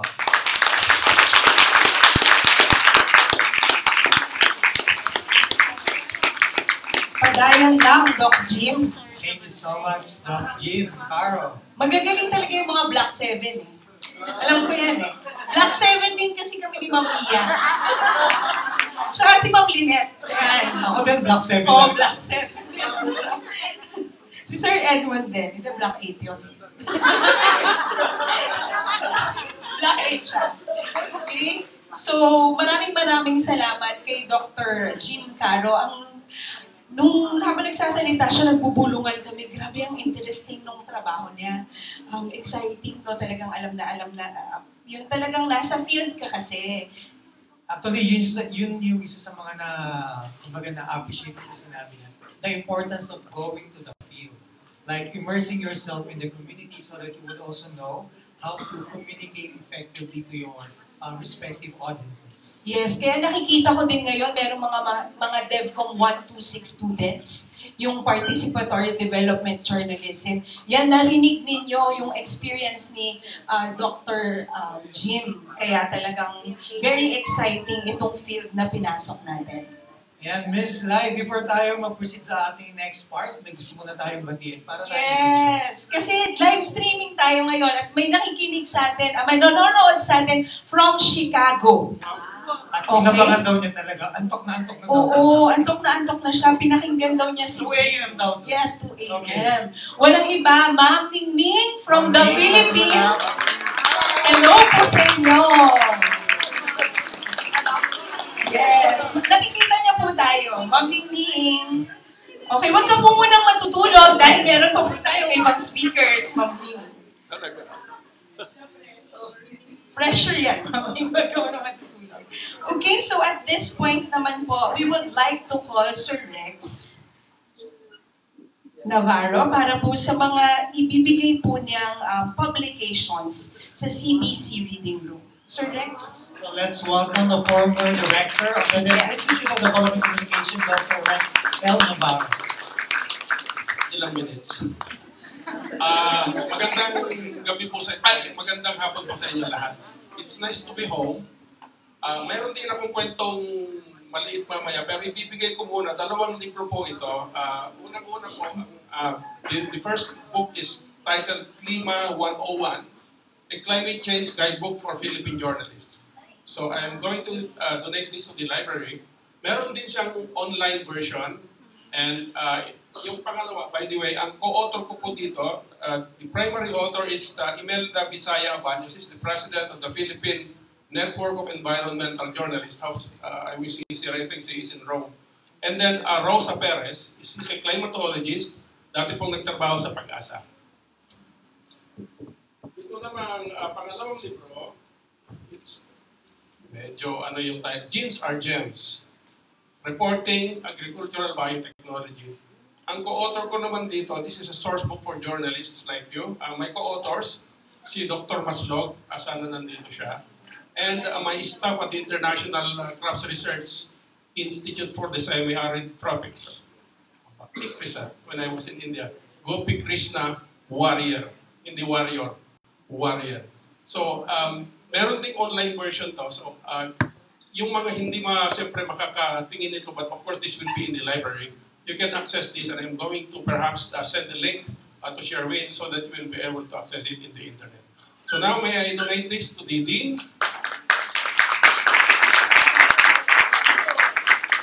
O, Ningning, tingnan mo itong libro. Diyan pala si Ningning nanonood.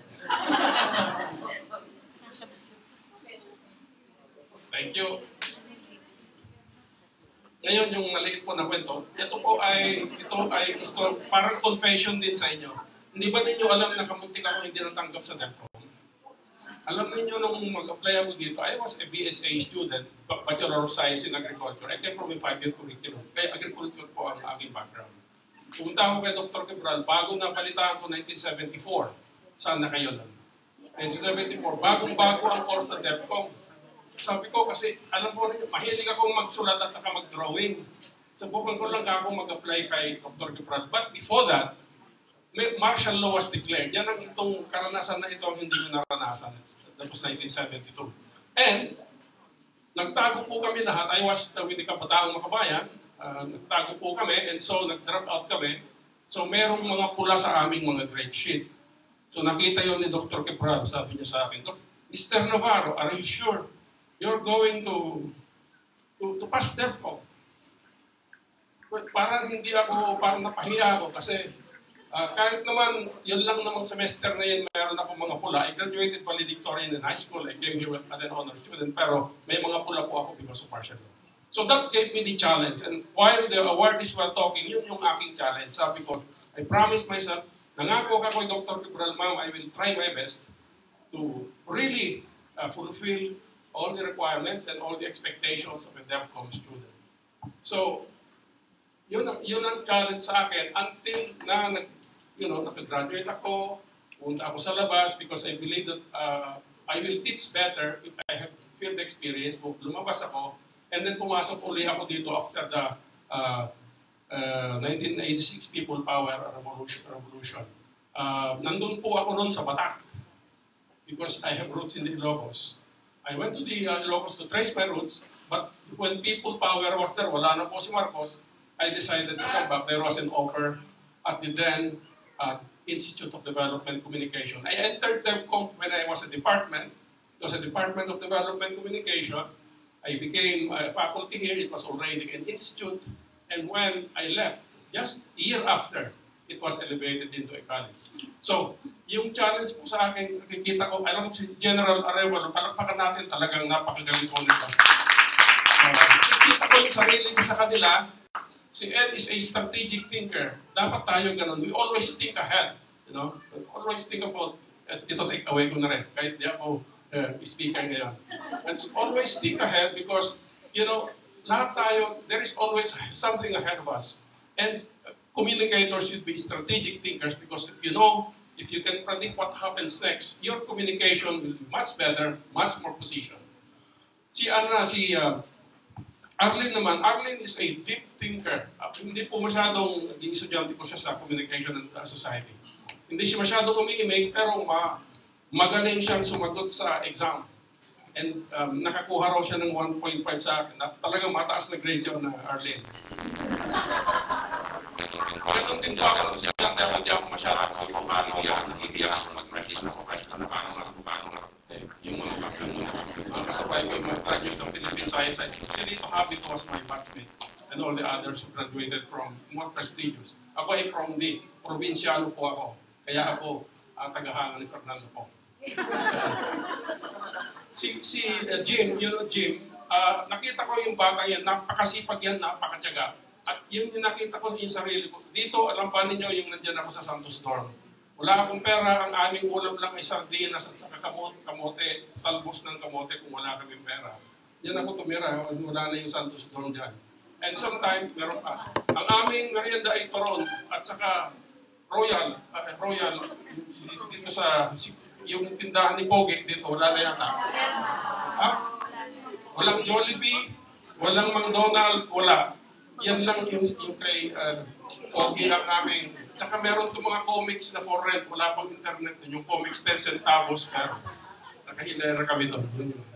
So, I really congratulate before I go.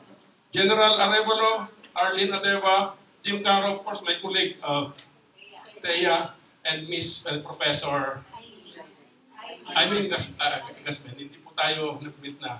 And to all of you, you know, Devcom is great. I've seen how it grew. We will make it grow. Kayang-kaya natin to. Let's do it. Thank you very much. Thank you very much, Dr. Rex Navarro. So nagkaroon din tayo ng sense of history. Yes, talaga namang, oo, nalaman pa natin na favorite niya si probinsyano. Ayun, si Coco Martin na.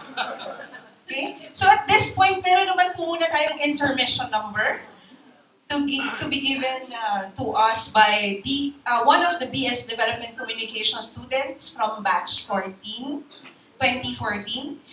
She's a counselor of the UPLB Student Council and member of UP Silakbo. Also, 4th place Freshman Idol 2014, Grand Champion of UPLB Devcom songs, is starring Carillo 13.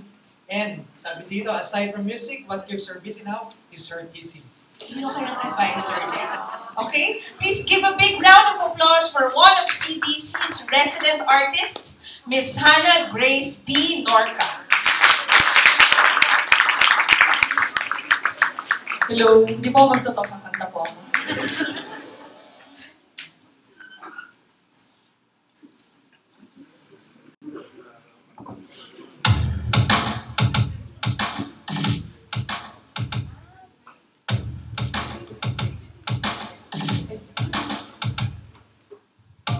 You can be amazing, you can turn a phrase into a weapon or a drug.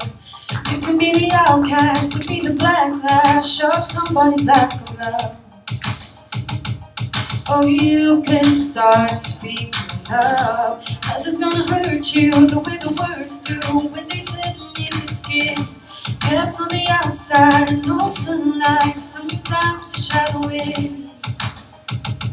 But I wonder what would happen if you say what you wanna say and let the words fall out. Honestly, I wanna see you be brave with what you wanna say and let the words fall out. Honestly, I wanna see you be brave.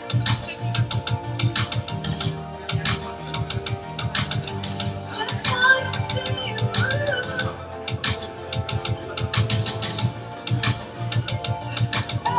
Just wanna see you. Just wanna see you.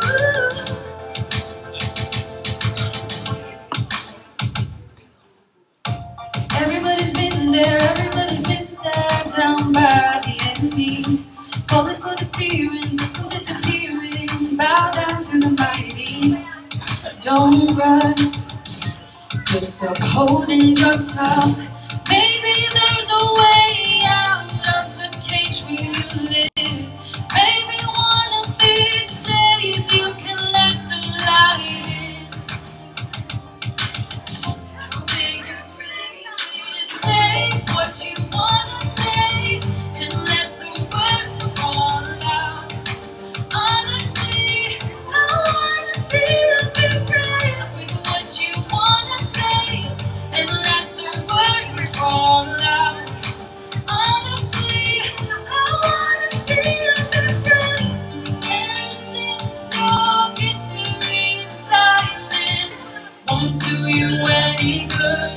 Did you think you would? Did your words mean anything but empty? Why don't you tell them the truth? Say what you wanna say and let the words fall out. Honestly, I wanna see you be brave with what you wanna say and let the words fall out. Honestly, I wanna see you be brave. See you be brave. I wanna see you be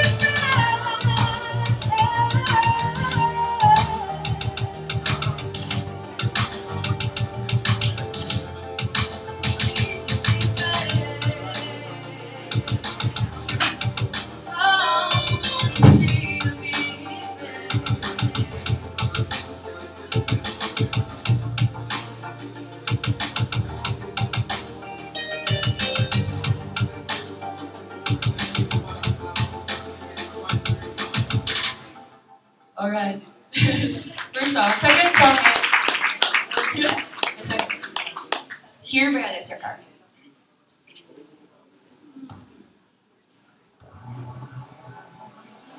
May intro pa. Shh.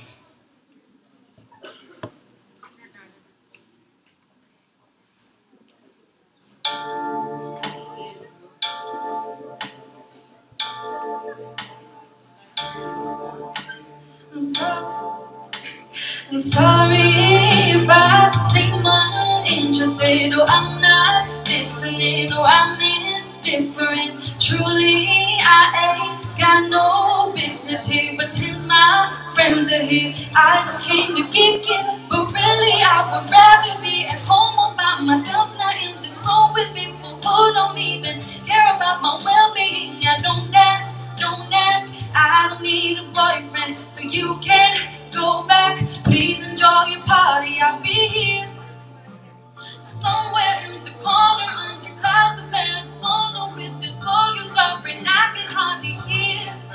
Over this music I don't listen to, and I don't want to get with you, so tell my friends that I'll be over here. Whoa, here, whoa, here. Oh, here, oh, here.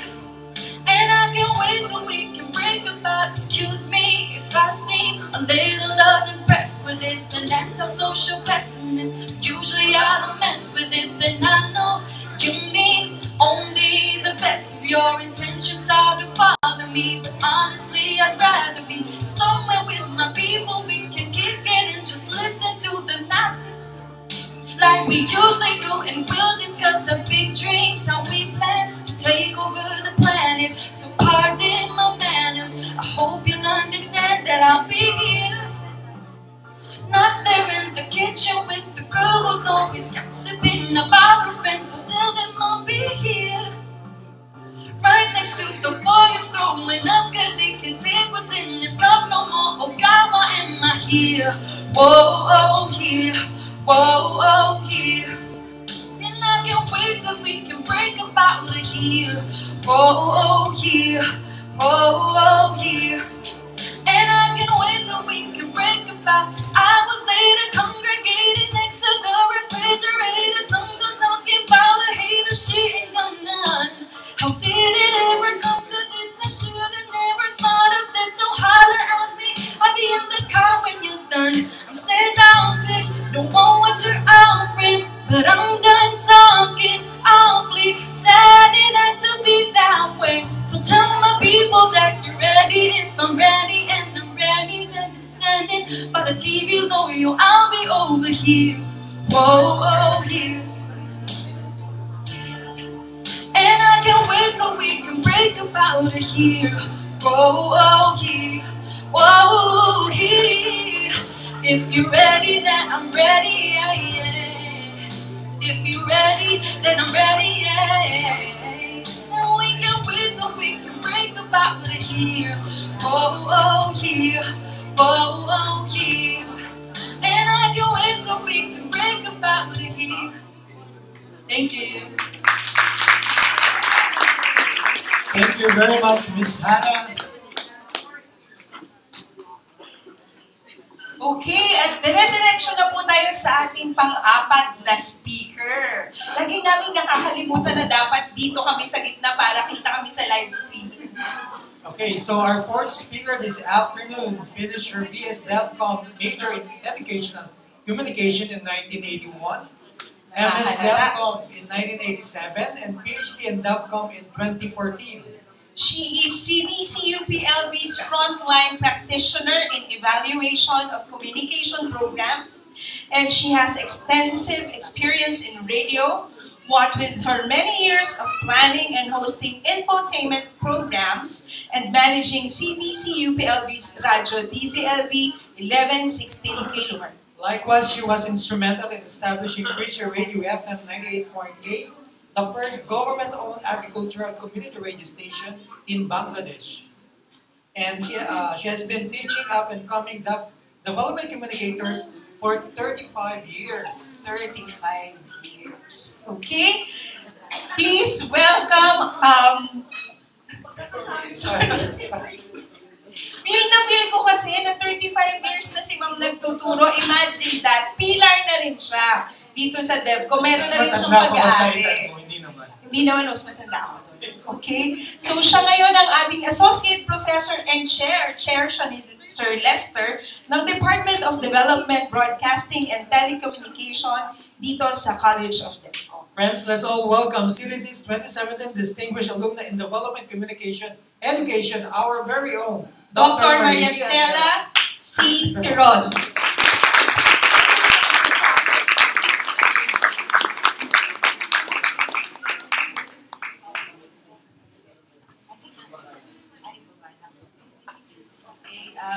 Good afternoon to everybody. Hindi na ako magpapaligoy-ligoy. I will go straight to the point. When I was choosing the career for my university degree, ang gusto kong kunin talaga ay BS Tourism. Bakit BS Tourism? Maganda pakinggan, sosyal, siguradong maganda ang opisina. Pero sabi ko, bago ko isulat, ilang taon pa lang naman ako noon, ano? So sabi ko, bago ko isulat yung BS Tourism doon sa UPCAT application form, ay alamin ko muna kung ano yung kursong ito, ano itong program na to. Naku, nung tinignan ko na po, katakot-takot na math at katakot-takot na economics, at talagang natakot na ako. So sabi ko, wag na lang yan. Mag-isip na lang ako ng iba. And then somewhere, narinig ko, may nagsabi sa akin, mag-Devcom ka. Bago lang kasi ang Devcom. In fact, kung 1974 first in-offer, kami yung third batch, 1977. Kasama ko rin si Dr. Benji Flor. So kami yung third batch na kumuha ng BS Development Communication na dati ay AgCom, under the BS Agriculture. So, ayun, swerte nakapasa sa UPCAT at yung 35 years, dagdagan pa ng 4. So yun ay ano na. I've been here in Devcom for 49 years already. Ay, tingnan mo nga, mahina siya.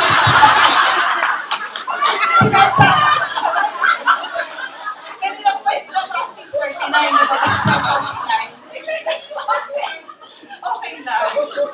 Oo nga, paano mas Oo nga. Okay, so yun. And then, nung graduate na ako, sabi ko, opposite naman nung kay Arlene, gusto ko lang dito magtrabaho sa Los Baños. Ayaw pumunta ng Maynila. I do not want to go to Manila. I do not want to traffic. I do not want the pollution. I do not want to run after jeepneys so that I will be able to get a ride. Kasi minsan naiwanan ako ng kasama ko eh. Galing kami sa printing press, tapos siya nakasakay na sa jeep, biglang umandal, ako hinaiwanan. Nakatayo pa rin doon, so kailangan balikan niya ako. So sabi ko, dito ako sa Devcom. Yung unang nabalitaan kong may job offer Circa. Ayan na naman, wow, maganda ang Circa. Ayan, international, ang laki-laki ng opisina, aircon, ang ganda-ganda, no? Only to find out na meron akong naging isa pang aplikante na taga-Devcom din. And then when I learned that the position was for a publications editor, sabi ko, patay, talo na ako dito kasi ako ay EdCom. So ang priority ay magsulat ng mga articles Eh kung ang aking kasamahan ay nakasulat ng 10 article, yung akin ay dadalawa pa lang yung naisusulat kong article. And then, luckily, merong position dito for our research assistant. That was in 1981, immediately after our April graduation. Nag-apply ako. Swerte ko din kasi at that time, wala nang interview. Diba? Diretso ko na lang sa trabaho.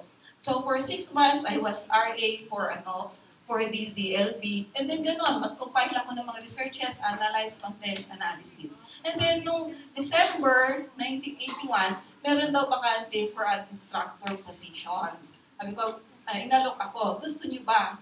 Would you like the position? Sabi ko, sige, kasi nakita ko yung mga kasama ko sa loob, parang maganda maging teacher. Ang daming estudyante kausap, punta ng punta dito, na ako'y agay, walang kumakausap sa akin, bahala lang ako sa buhay ko. So naganyo ako, ang daming magpapansot, ang daming ganun. Sabi, sige na nga.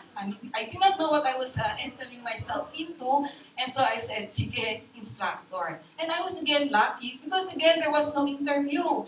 Walang interview. So I was the one who was able to get the job without landing myself into any interview. Kaya sabi ko, swerte ako. No? And then, sabi ko, sige, dito lang ako sa Devcom. So, nandito na ako. But little did I know that my job as a development communicator would take me to places. 1982, I was just 21 years old. That was the first time when I went abroad. So, yung first travel ko abroad was to participate in a KBS training in Korea. Tuwan-tuwa ako kasi 2 buwan yun. Tuwan-tuwa din ako kasi meron akong break from my master's. Nag-aaral na kasi ako part-time ng master's. At that time, 3 units lang ang aming master's. Hindi kami pinapayagan ng 6 units. And from then on, I was able to travel to Bangkok, Singapore, Malaysia, Indonesia, Japan, Germany, the United States, and ito na nga, itong Bangladesh. And so what I will be sharing with you this afternoon is my experience in Bangladesh, which has already become close to my heart. This is part of a project sponsored by FAO, the Food and Agriculture Organization, and it was about establishing rural communication services for agricultural development using community radio in Bangladesh. So yung mga karanasan ko, gusto kong madanasan nyo rin. And so for this afternoon, I have prepared a series of slides. So I have prepared a series of slides to show you the experiences that I went through when I was doing Devcom practice and education in Bangladesh. So ipapakita ko muna sa inyo. So ito ang Bangladesh. Ay, teka lang, teka muna.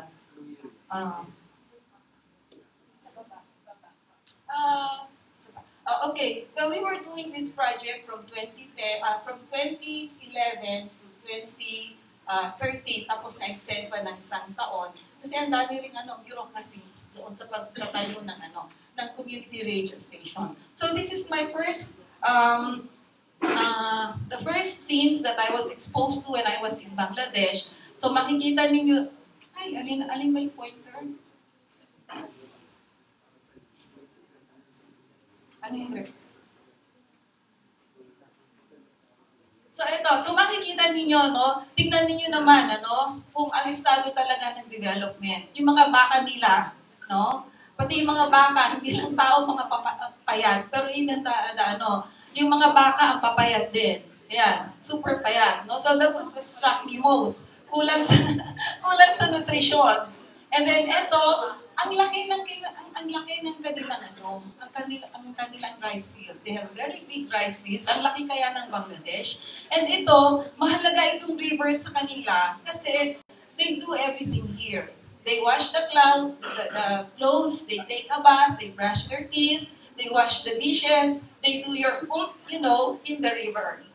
Nakikita ko yun, yung talagang naliligo, nagsabon, puting-puti, pulang-bula, tapos ang tubig nila pang buhos nila ay that same water in the pan. But they take a bath. No? So ganun ang buhay doon.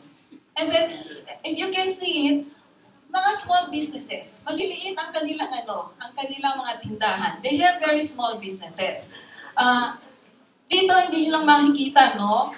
This is already the market. This is already the market. But who are going to the market? Hindi lang kita dyan, mga lalaki.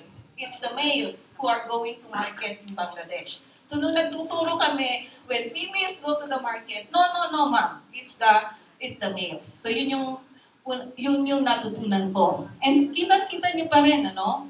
When they're building the roads, very crude, no? Kamay, very labor-intensive. Okay. Natuwa ako sa mga sasakyan nila. They have different kinds of transportation. So, ay.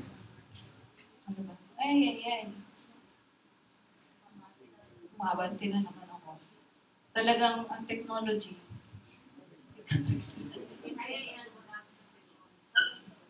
Okay. So, ayan o, tingnan ninyo.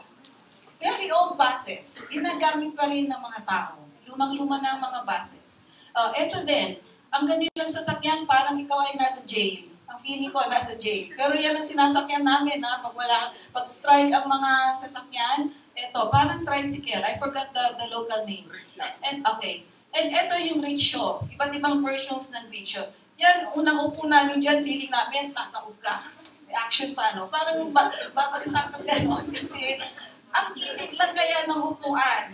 So, kailangan, kung hindi ka sanay, ay kapit ka talaga, no? Kahit taka lang yung bayad namin dyan. And this is also another mode of transportation. So, nakalagay dyan yung kanilang goods, products, at hindi lang yan. Minsan, 6-7 tao kasyang sumakay dyan. Uupo sila dyan. And of course, ito pa rin ang kanilang sasakyan. Okay, in the pictures that you have seen earlier, what is one glaring lesson that I've seen dito? No? People. There are people. People who are using the business, the store, etc. So it reminded me, no? The heart of Devcom are the people. The heart of development communication are people. And we have a bias, especially for the marginalized people. So kahit saan ka pumunta, nandun yung tao, nandun yung object. So I was thinking that development is not only of people, but development of people and development of things. So dapat yun, ipagsasabay natin. Oo. And then makikita ninyo dito yung stark contrast, no? Yung pagkakaiba, yung stark contrast ng rich and poor. Here you will see the old and the new building. Dito sa old building, dyan kami nagkakontak ng aming FGTs. Situation analysis ng mga farmers, hindi dun sa new. And then, eto, tuwan-tuwa na ako dito kasi sabi ko, wow, ang ganda ng building, may flowers pa. This is a regional office of agriculture in the southern coastal portion of Bangladesh. And then yung first two floors offices yan. Tapos yung sa taas, that's the guest house. Sabi ko, wow, ang ganda ng building, no? Maganda ang aking titirhan. But when you enter, pagpasok ko pa lang, wow, the one thing that greeted me were the mosquitoes, no? Kaliwat kanan, ang daming mosquitoes. Yung kanilang mattress, parang, Diyos ko, lumang-luma, hindi nilalaban, hindi nililinis. May walang bedsheet. The bedsheet was just a towel on top of it. The bathroom was, already makalawang na. Mahina ang tubig, tapos ang tubig ay kulay dilaw. Wala akong magagawa yun lang. And then, syempre ako, may dala kang water heater kasi malamig ang tubig Di dala kami ng water heater. Gusto mo mainit-init. Pag saksak kong gano'n, biglang nawalan ng kuryente. Bakit? Nag-overload, nag-short circuit. Swerte ko at meron isa pang ilaw. Kung hindi, wala akong ilaw doon sa kwartong yon. At hindi lang yun, it was about 9 o'clock in the evening. And we had to have it repaired. Wala nang taong pwede. So, meron lang pwedeng pumunta doon sa hardware, etc. At ako pa nagbayad. No? Tanda ko yun, 500 taka para lang mabalik yung kuryente. And so, yung first time ko ma-experience talaga, isang bedsheet na ang dumi-dumi, no? Buti na lang, ready ako. May medyas, merong jogging pants, may sweater na pagkahaba-haba. At meron yung, alam niyo yung kanilang shawl, yung malaking kanilang shawl. So yun ang pinagtataklog ko sa ulo ko para hindi ako kagatin ng mga lamok. Merong katol, pero I think the katol was not sufficient to drive away all the mosquitoes. So at those times, pwede mong sabihin, gusto ko nang umuwi, ibalik nyo na ako sa Pilipinas. No? Ibalik nyo na ako sa Philippines. But then, nakatulog din ako, pagkising ko, ay, nandito pa rin pala ako. And then, you know what? Nung pagbaba ko doon sa hagdan, ang kanilang mga lamesa, office tables during the day, pagdating pala sa gabi, ay nagiging bed. Nagiging kama. Yung security guard, doon natutulog sa ibabaw ng lamesa. No? So, nandun sa harapan ng main gate, pero yun. So, sabi ko, we are still blessed, no? So, eto yung mga things na makakama-cross ninyo at talagang nakakaano sa puso, but you are there, you have to be there, so you have to be very strong. And then, naswertehan din namin, so you can see the difference between the rich and the poor. So this is a marriage, ito yung babae, well-dressed, bibigay ng dowry, ito yung kanyang magiging asawa. At ito rin, kikita ninyo, nag-advertise na rin sila ng mga communication, telephone, cellphone, etc. So meron din naman. O ano itong nakikita ninyong ito? No? This is part of the toilet, no? So meron silang social, may bidet na rin sila, no? Tapos meron silang maliit na parang timba na it's shaped like a pitcher pero mas malaki. But if you would look at it, the water there, hindi lang siya enlarged, ay medyo madilaw-dilaw. Coastal area yon, yung tubig na yan okay.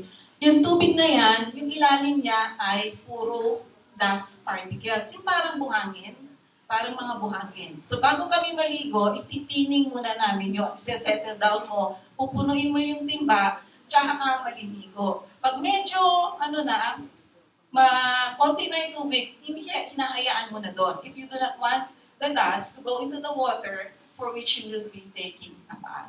And so, these are the challenges. Kung minsan iniisip ko noon, gusto ko na umuwi sa Pilipinas, ibalik nyo na ako. But a development communicator never gives up. No? This is the job for which we have dedicated ourselves. And so, you have to remain loyal to them, to that job. Okay. This is the radio station that we tried to set up. Tapos na? Okay. Okay, so you will see here on this side, this was the old building, a dilapidated building that used to be a cooperative, an agricultural cooperative, but it's not being used anymore. And so with funds from the Food and Agriculture Organization, it was rehabilitated and rebuilt into this community radio station called Krishi Radio, My Voice. So ito na siya, before and after. But what process did we undergo in establishing this radio station? So we had a lot of situation analysis, di ba? Doing community work. Kilalanin mo muna yung audience mo. Who are they? And so the first thing that struck me when we visited this village, okay, makikita ninyo dito, hiwalay parati ang lalaki at babae. No? Hindi nagsasama yan. Laging nakahiwalay ang babae at lalaki. And of course, we have a translator. Even on this side, nandito yung mga lalaki, nasa likod yung mga kababaihan. Pero very participative sila. Kahit yung mga bata, even the children, kasi madalang silang makakita ng strangers, new faces. And so, they were trying to talk to us in their native language. No? Talagang hinihipon, nagtatanong. But if you ask them, what is your name? My name is, yung aral ba na English? I study in blah, blah, blah. But the children, no, were really very friendly. Uupo lang ako minsan doon, they try to speak with you. Okay, yan. Tapos, eto naman, tingnan nyo, they are also, despite the poverty, they can still afford to smile. So, ibig sabihin, you can see the hope. There is hope for these people. There is hope that you could lead them, you could train them, so that they can do better for their lives. And yan ang development communication. At hindi lang yan, not all things go very smoothly. Bakit? Ito, makikita ninyo to. This is an Upazila officer. And this was the man who wanted to get the radio station. Hindi pa man din naitatayo yung radio station, tinatanong na kami, how long before we can get that station and transfer it to the other Upazila, to the other village where he wants to make use of it. Personal benefit lang niya. Imagine mo, hindi pa na itatayo, gusto na niyang ilipat sa kabilang community. And you come across these kinds of people, mahirap talaga silang kausapin. Ano? And they're these kinds of people. Puro na lang, what can I get from this? What can I get from this? So if the situation goes bad, what do? You just eat the food. No? Kumain ka na lang, kalimutan mo na lang muna kung ano ang kanyang sinasabihan. But really, you'd come across people who would be objecting to your program.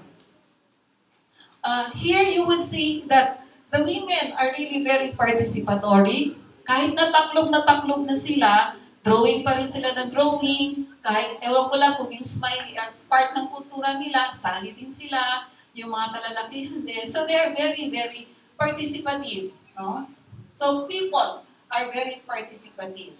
So that means we can engage them into doing something. So ito na yung sunod-sunod na proseso. We did a lot of inventorying, ang higpit ng FAO, ano? You have to look at all the listahan na equipment. Check, cross-check, nadala, na-deliver. Nung dumating na equipment, kailangan mo check-in isa-isa. Dumating na ba ito? Ika-counter-check mo dun sa order. I-check mo uli. And then, kahit na gabi na, no? Gabi na yan, 8 o'clock, 8:30, nandun pa rin kayo, nag-uusap. At ako ay tulog na. So, makikita nyo, tulog na ako dyan, pagod na talaga. And then this was when we were already testing the transmitter. That is the radio. This is a woman volunteer doing the broadcast. And this is the director of AIS and project head. And this is the FAO consultant.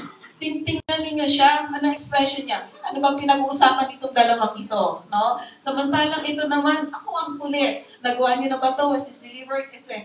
Kahit gabi, hindi ka tanan-tanan. What happened? Fill me up, update me. So kailangan, you have to be ready and quick with your answers. And this is how they put up the transmitter. You would see that very crude, ano? Ayan yung pole, tinayo na nila yung transmitter. May dalawang mamang umaakyat, sila ay nakayapak, at dahil ilalagay nila, iakyat nila yung pole, 125 feet from the ground, iakyat nila doon, para lang maikabit nila yung antena ng radio station. So it's a lot of hard work. And I admire these people. Nagsimula sila ng hapon, natapos na sila ng mga alas 8, alas 10 ng gabi. And eto na yung kanilang final product. Naitayo na rin yung tower, yung antenna, eto yung radio station, at eto na. No? We were monitoring. First monitoring of the radio station was done in the evening, immediately after the radio station was set up. Ito ay naalala ko ito mga 11 o'clock na ng gabi. Lalabas ka, very foggy. Kaya, akala ninyo, ang suot nila ay ginaw na ginaw sila, no? Lamig na lamig sila. At imagine, you riding a vehicle where there is really a lot of fog, wala ka talagang makikita. Sa labas ng sasakyan, kundi magdadasal ka na lang na wala kang mabangga. And you know those people riding the bicycle, anong hawak nila as their light? Yung flashlight. Sabi ko, wow, bakit may ilaw doon? Walang headlight yung bisikleta, pero manually, meron silang hinahawakan na flashlight to guide their way. Buti talaga walang nangyayaring aksidente. So despite that, sige, tuloy pa rin ang trabaho. And so this is where we already testing the station. Ito rin ay volunteer. Masaya na siya kasi umaandar na yung radyo.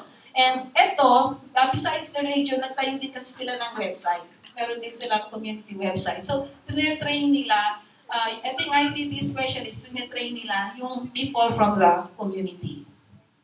Okay, matatapos na ito. And these were the trainings, no? The trainings that we provided to the to the people. So meron equipment training, meron orientation about the project, teaching them strategic communication planning, teaching them how to do radio broadcasting, and very simple. When they train them on how to write radio, this is a speaker from, this is a lady from BBC Bangladesh. Magdadala lang sila ng radyo, mag-uusap sila at nagsusulat na sila. Pagkatapos nilang isulat, broadcast na yan.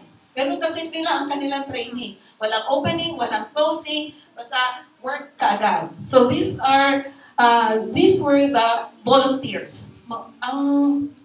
Ang sa Bangladesh kasi very strong ang kanilang volunteerism for radio. They have established at least one community would have established 25 radio listening clubs with about 50 people. Akala ko ginagawa lang nila uupo makikinig. But no, these people listening to the radio are also the ones participating. So sila rin yung nagtatanong, sila nagpo-phone in, sila nag-evaluate, and everything.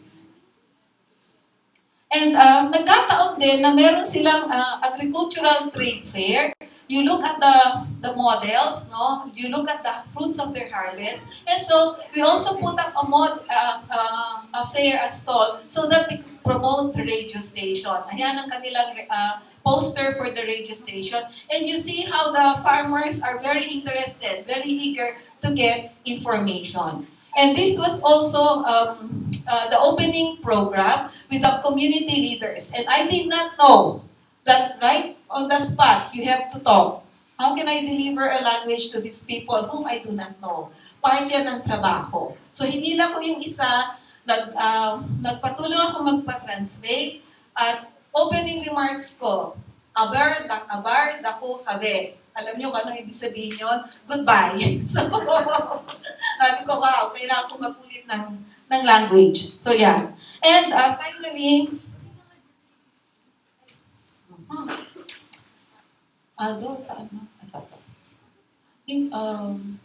okay. Last na ito. So, ito rin. So, ito yung, this is the Rural Communication Services Unit that we set up. This is the inside of that door, and this is where the project staff holds its meeting. And until now, this RCS is still there. Pinaglalaban talaga na huwag yung tatanggalin yan. Kasi magkahiwalay yung extension nila at yung Agricultural Information Services. So ito, pinag-marry sila. And ito naman, again, this is another challenge because I was told that we would be meeting and explaining to the project to the Secretary of the Department of Agriculture. No? Kaya tingnan ninyo, hindi ako handa, hindi ka bihis na bihis, but you have to do your job and you have to explain, no, what the project is about. Makikinig sila, magtatalo kayo, but we have been doing that. No, that's not. You just let them talk, and then that's when you explain your ideas. And we also try to bring up the project, hindi lang sa Bangladesh, pero pati ang Devcom, kasali na sa community roundtable discussions on communication for development sa Rome, Italy. So ano yung nangyayari sa baba, inaakyat na rin natin sa sa Roma, sa mga roundtable discussions, and this happens every 2 years. What are the two lessons that I have learned? One, development communication is truly biased for the marginalized people. Development communication can be fun, exciting, and exhilarating, but you should not give up. Never, never give up. Maraming beses yung sasakyan ko nabab na rin. No? Nung ko lang, kasi mataas yung tubig dun sa river, and there was only one ferry that was servicing it. And so there was a long queue of vehicles lining up for the ferry. Lahat ng mga kasamahan ko, lumabas na at nakikiosyoso ko ano nangyayari. I was just the one left. Eh itong sasakyan namin, tinawag, you move up the line. Okay? When the vehicle move up the line, naku, binab kami.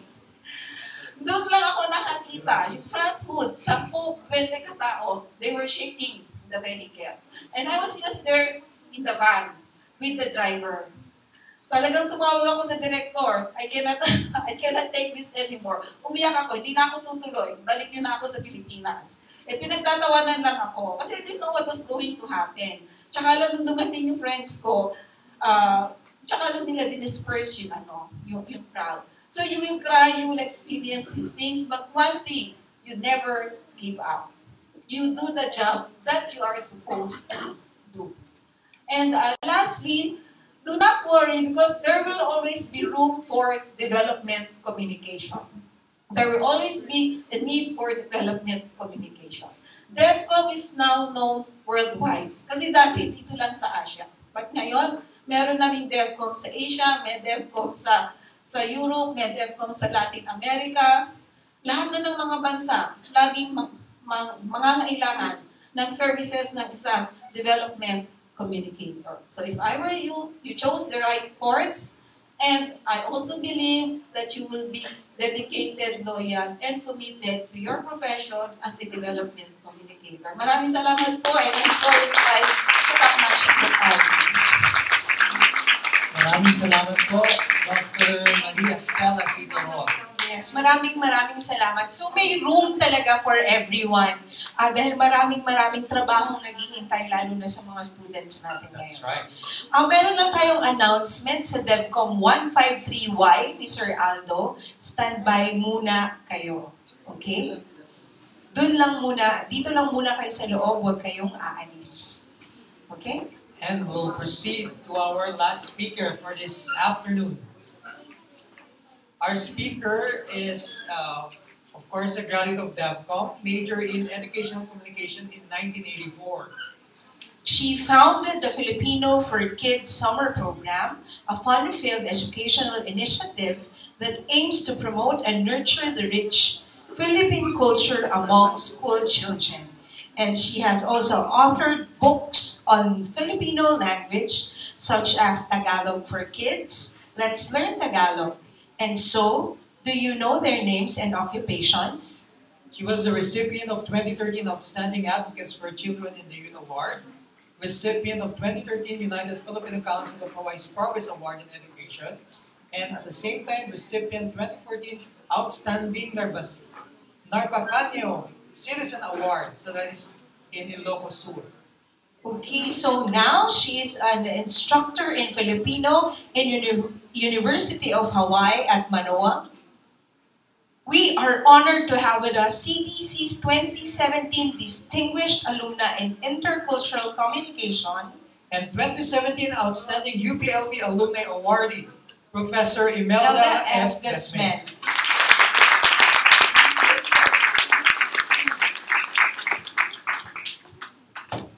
Okay. Aloha!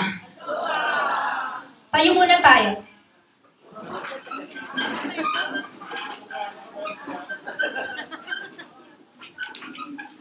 Paupo na tayo ng mga isang oras na yata. So, kung ikaw ay masaya, anong gagawin?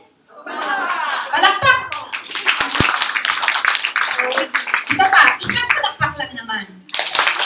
Kung ikaw ay masaya, bumalakpak. Isa lang. At gustong isang bagsak sa mga awardees kanina. Isa pa,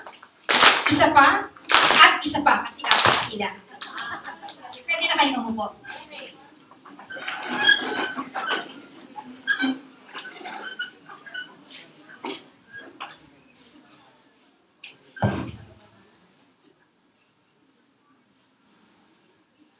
Okay,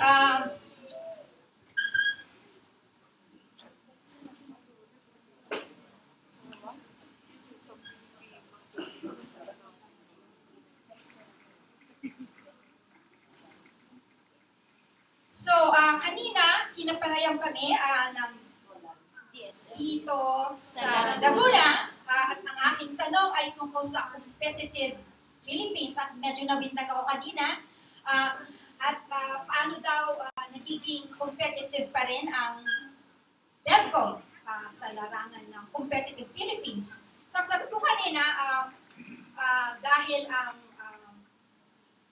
Devcom ay natatanging uri ng komunikasyon. Hindi ko yata nasabi kanina yon. At isang klaseng komunikasyon na may layuning mapabuti, mapaunlad at mapagaling ang kabuhayan. Sabi nga ni NCQ, Devcom hindi lang siya art, kundi science ng human communication for social transformation. So isa yun sa dahilan kung bakit competitive pa rin ang Devcom. At ang isa pang dahilan ay dahil ang Devcom ay binubuo ng mga napakahusay na kaguruan natin, nandito silang lahat, isang malaking masigabong palakpakan para sa kanila. Okay, so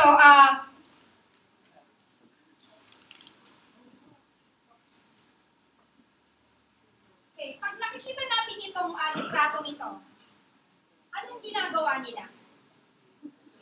Anong meron? Anong pag-usap sa litratong ito?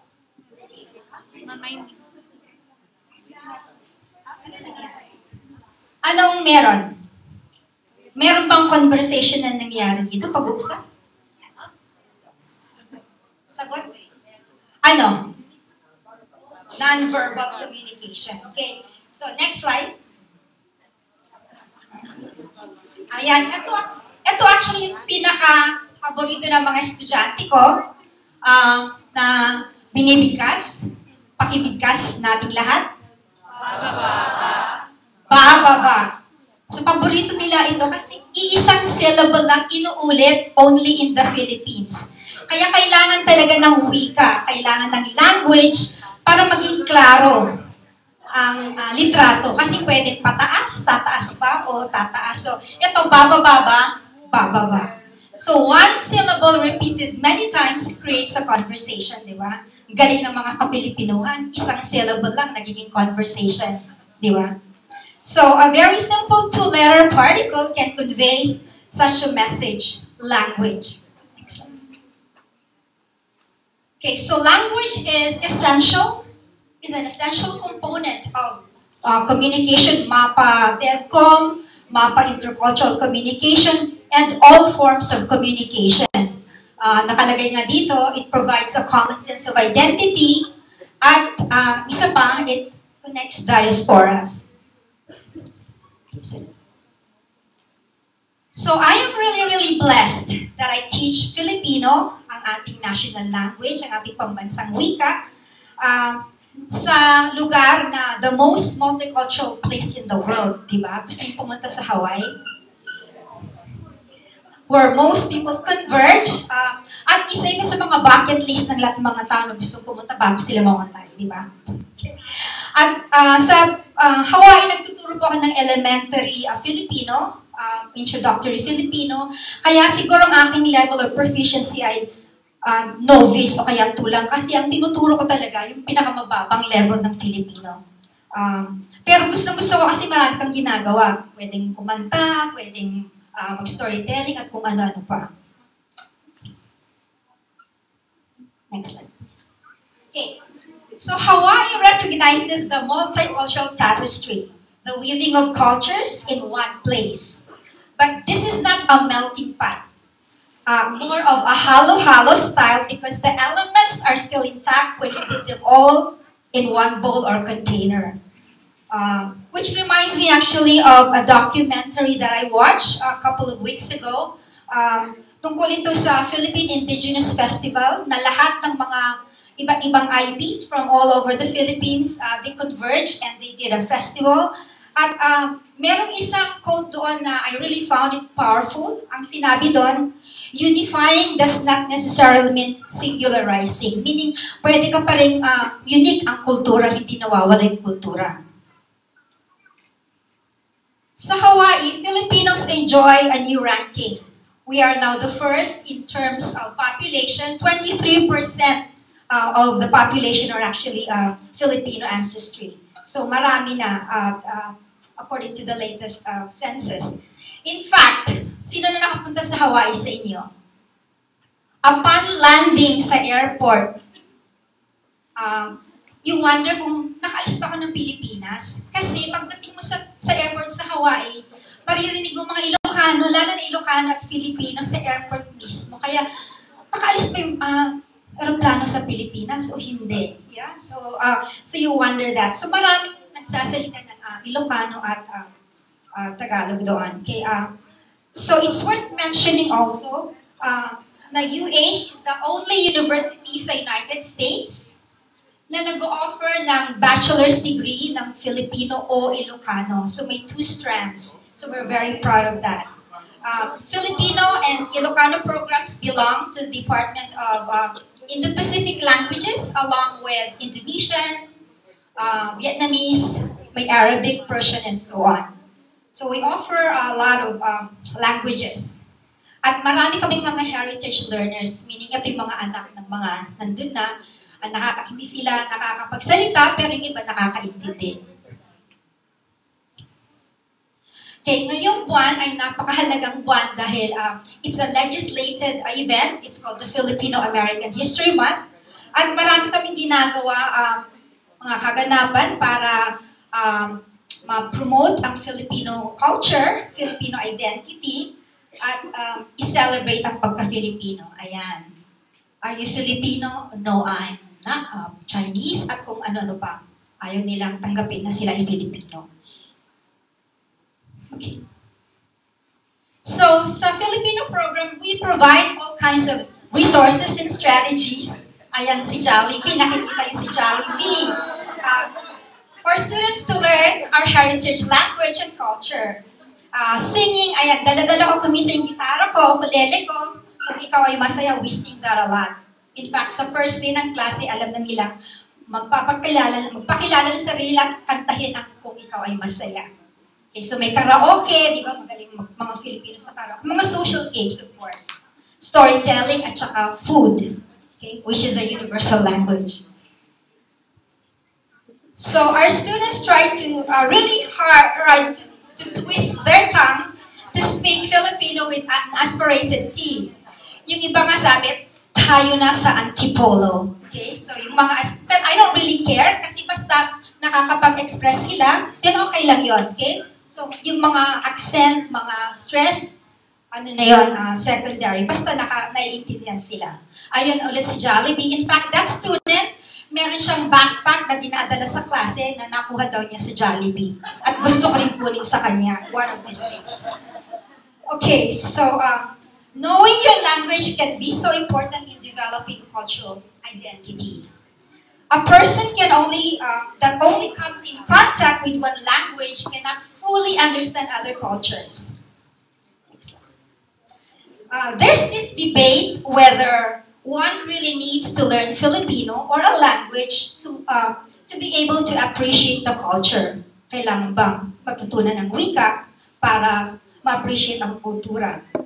My take on this actually comes from a quote from South African President si Nelson Mandela, na sabi niya, if you talk to a man in a language he understands, that goes to his head. But if you talk to him in his language, goes in his heart. Grabe ang dating, di ba? So, iba talaga ang dating kapag wika ng kausap mo ang ginagamit mo. Diretso sa puso. So, in my journey as an educator, being a language teacher, a multicultural trainer, and a community advocate, how has Devcom influenced me? Big time, okay? So the theories, the concepts that I learned as a Devcom student have absolutely guided me in my personal as well as my professional career. When I was working at the University of Hawaii, I know it's Jollibee, okay?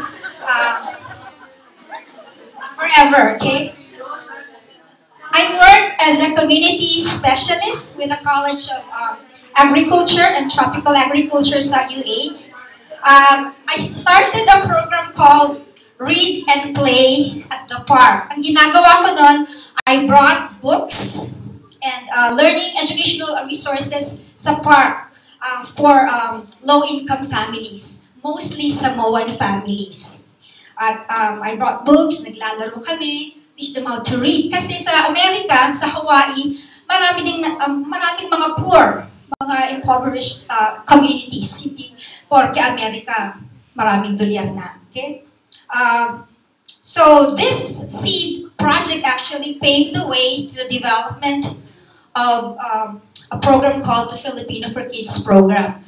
At it's been about 10 years. At ang nangyari dito, it's a community-based program, and the need actually came from the community na kailangan natin ng programa para sa mga kabataan. Kasi may Japanese programs, may Okinawan programs, Korean programs, pero walang Filipino programs. Kaya nangyari ito.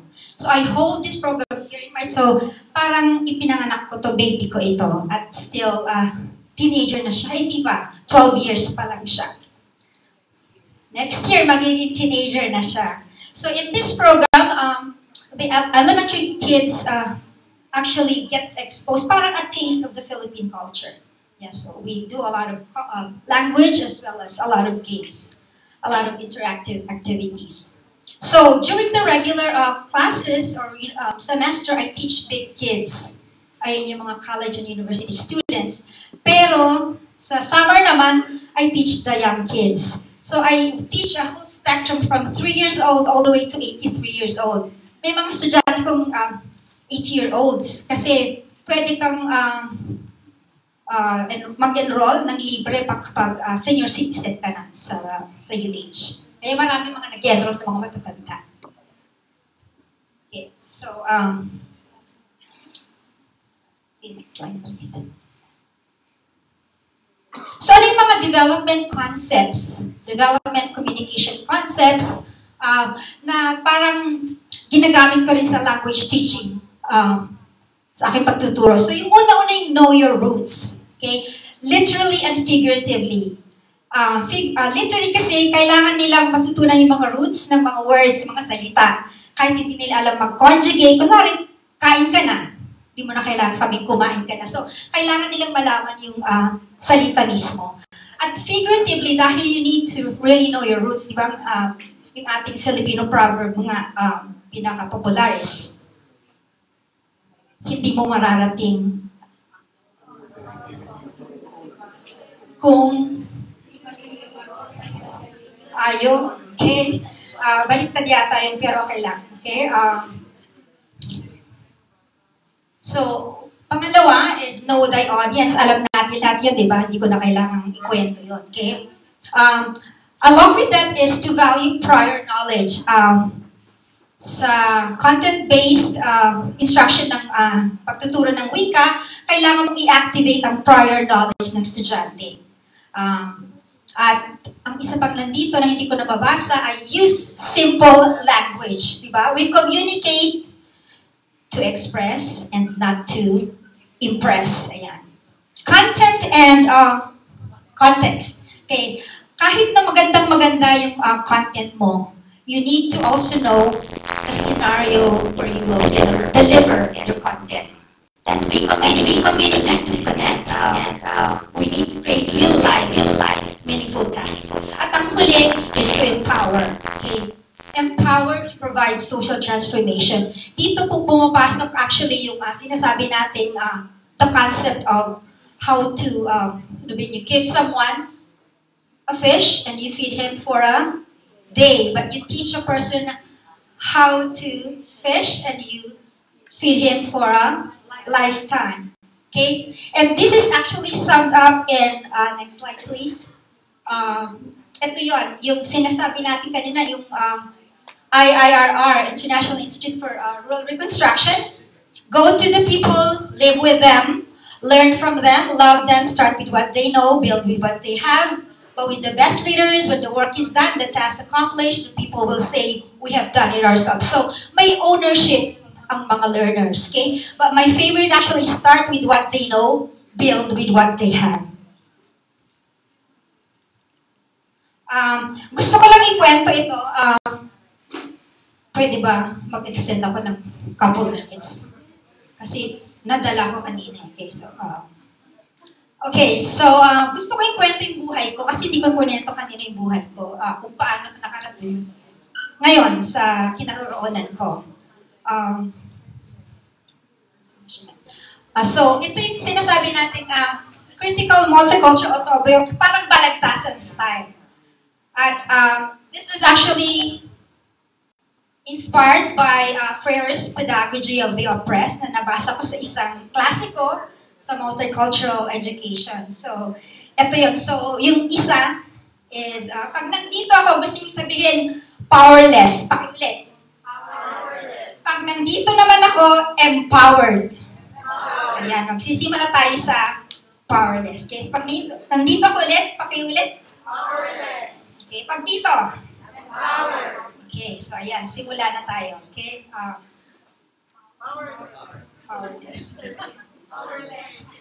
Powerless, okay? Born and grew up in a powerless barrio, literally and figuratively. No power, no electricity, no authority. Played in a non-asphalted road under the light of the shining moon at night. Raised and guided by a dedicated and caring mother who was my teacher, gave my very best at an early age, excelled, and was instilled the value of education early on. Moving to college was a scary thought. So many what-ifs from the rin po ako, sir. A slang term for someone who originally came from the province, barrio, or boondocks. A tiny girl with big dreams, felt lost in a place so big, so huge, so far away from home. Became a scholar ng bayan, blessed with a scholarship, full scholarship then. University of the Philippines, the country's premier institution of learning, was my home for almost 5 years.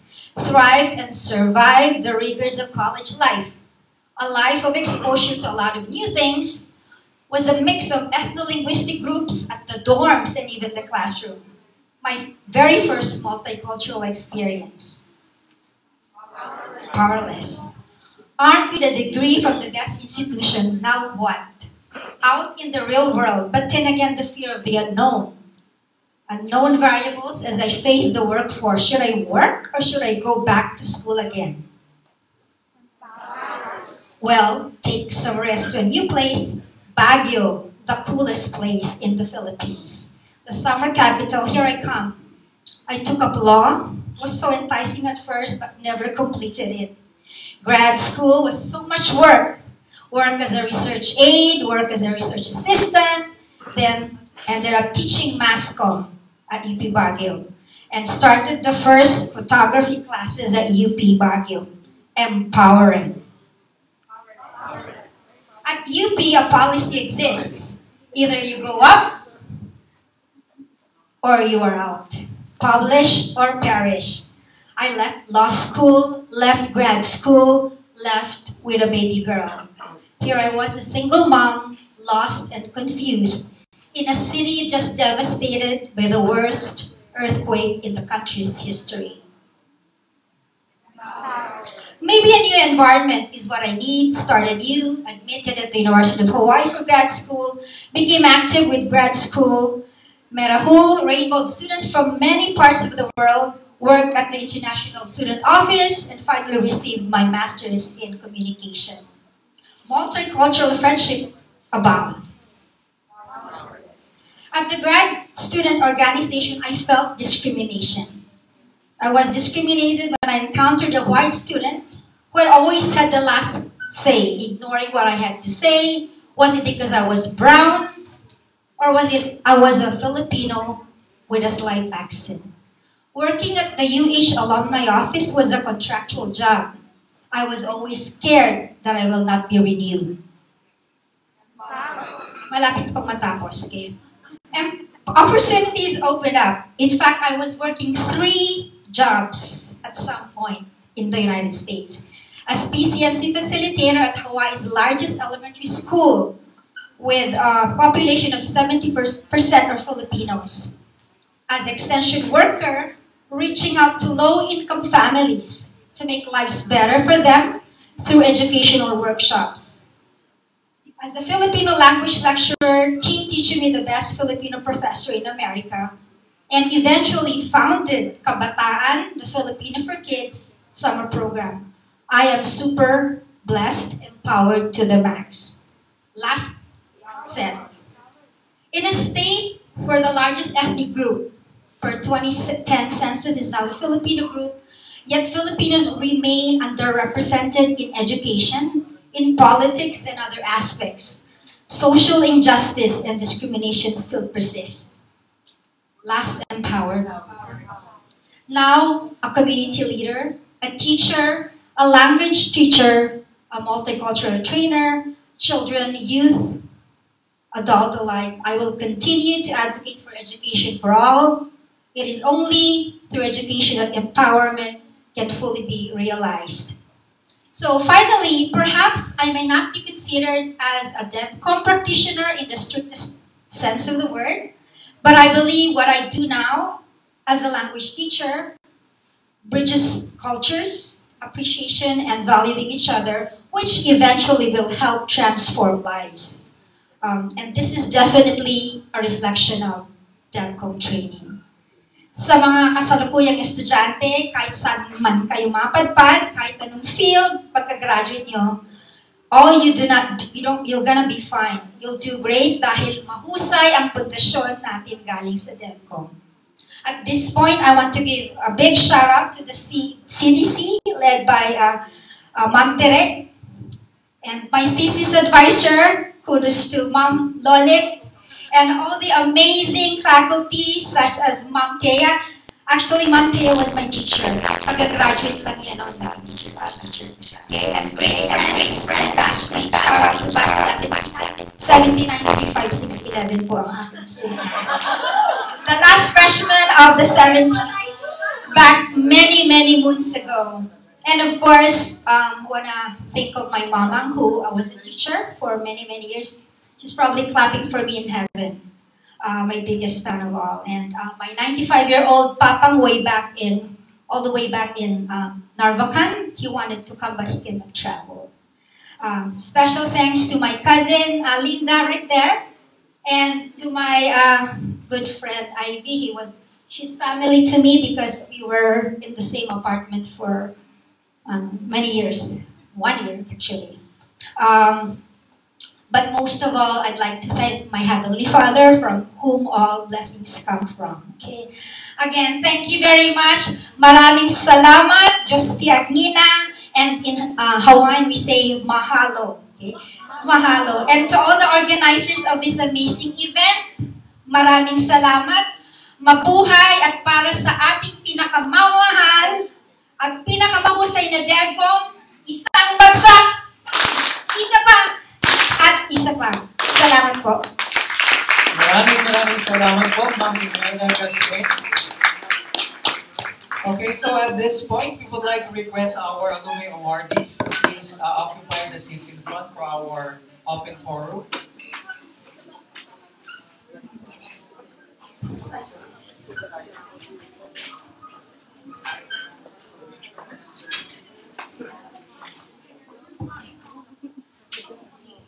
So I'm sure meron po sa atin dyan, may mga gusto tayong maitanong sa ating mga speakers this afternoon. Ms. Laila, meron na ba? Meron na sa'yo. Okay, sige.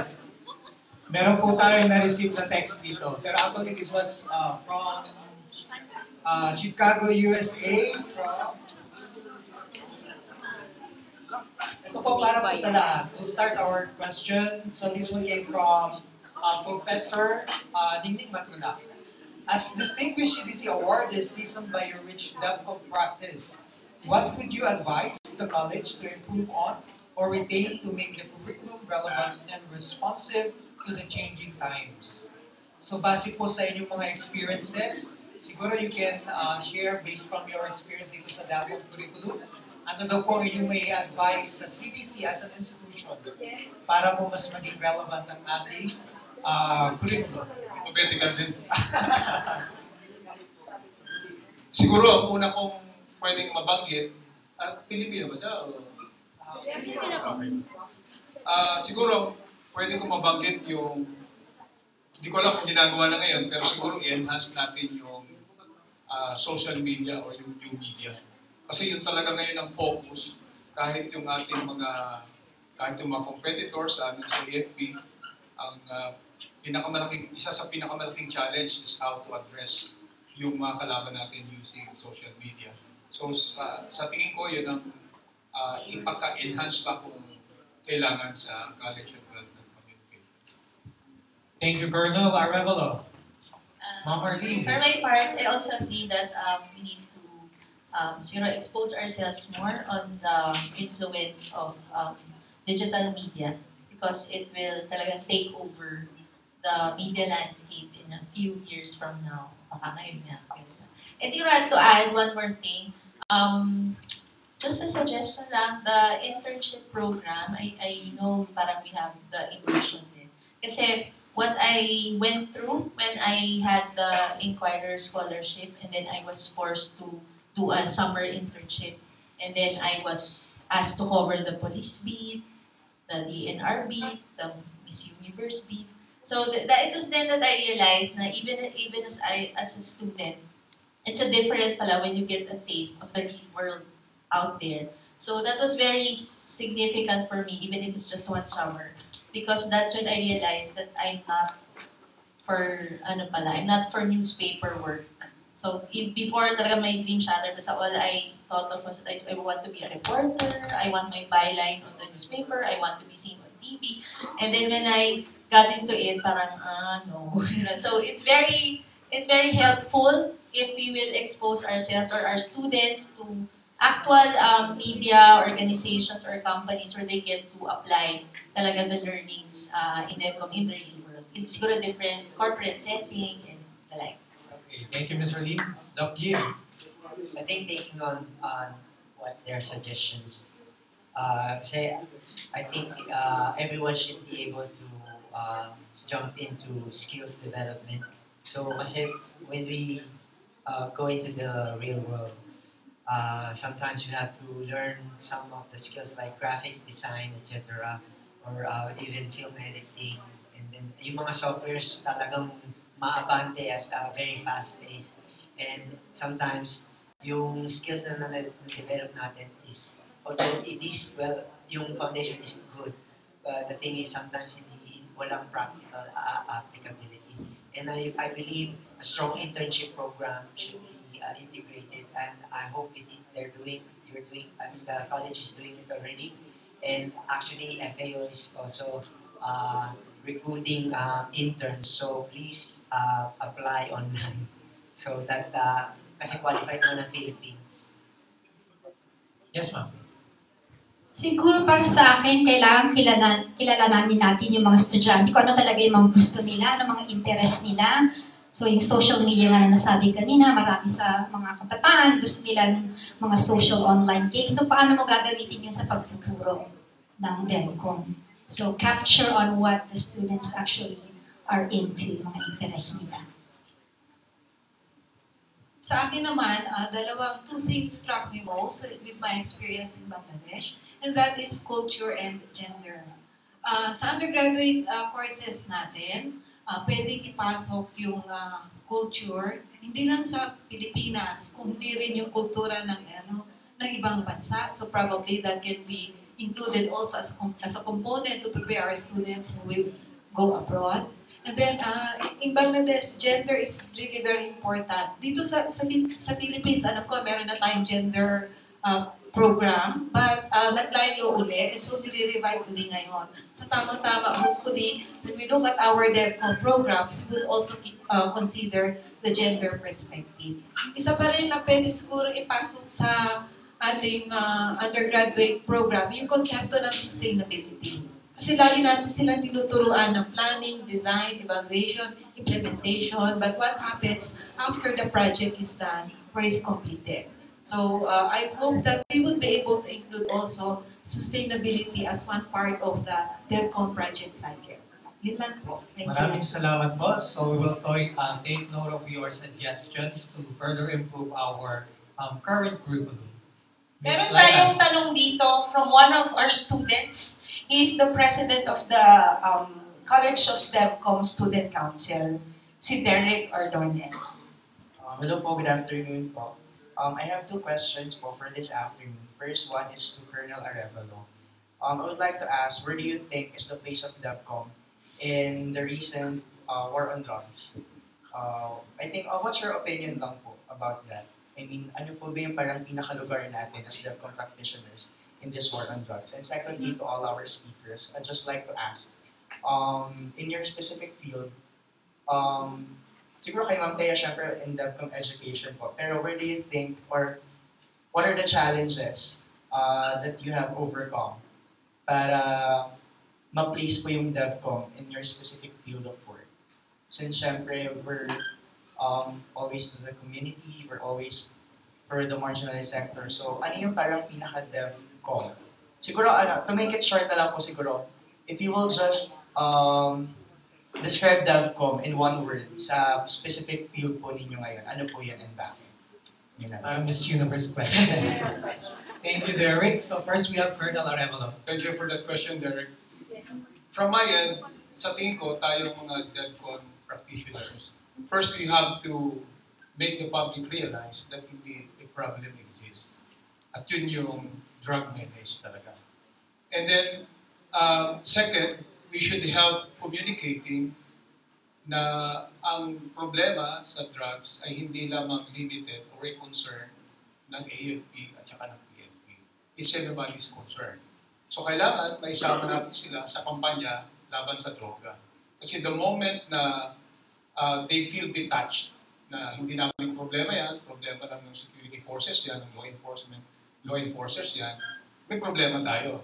Kasi kailangan natin, yung sinasabi natin kanina, we have to involve yung mga neutrals, yung mga supporters and sympathizers towards our objective.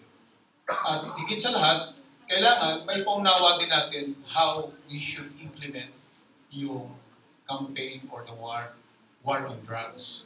Okay? So, kailangan tayo mismo, if we're to communicate about it, dapat naunawaan natin yung problema, extent ng problema, sino ang dapat na-involve sa paglaban sa problema, paano natin ito i-approach, at kung paano natin ito ipopropagate dun sa iba pang stakeholders. That's my thing. Thank you. Thank you, Colonel Arevalo. Second question. Ito po ay para sa lahat. Gusto niyo po ba si Ma'am Thea muna mag-start? One word lang. Dalawa ang DevCom. Alam ko na math ko ngayon, ano? Pero, one word. Development communication is a process. Yun lang. Process from Antea. Ako, empowering. Empowering.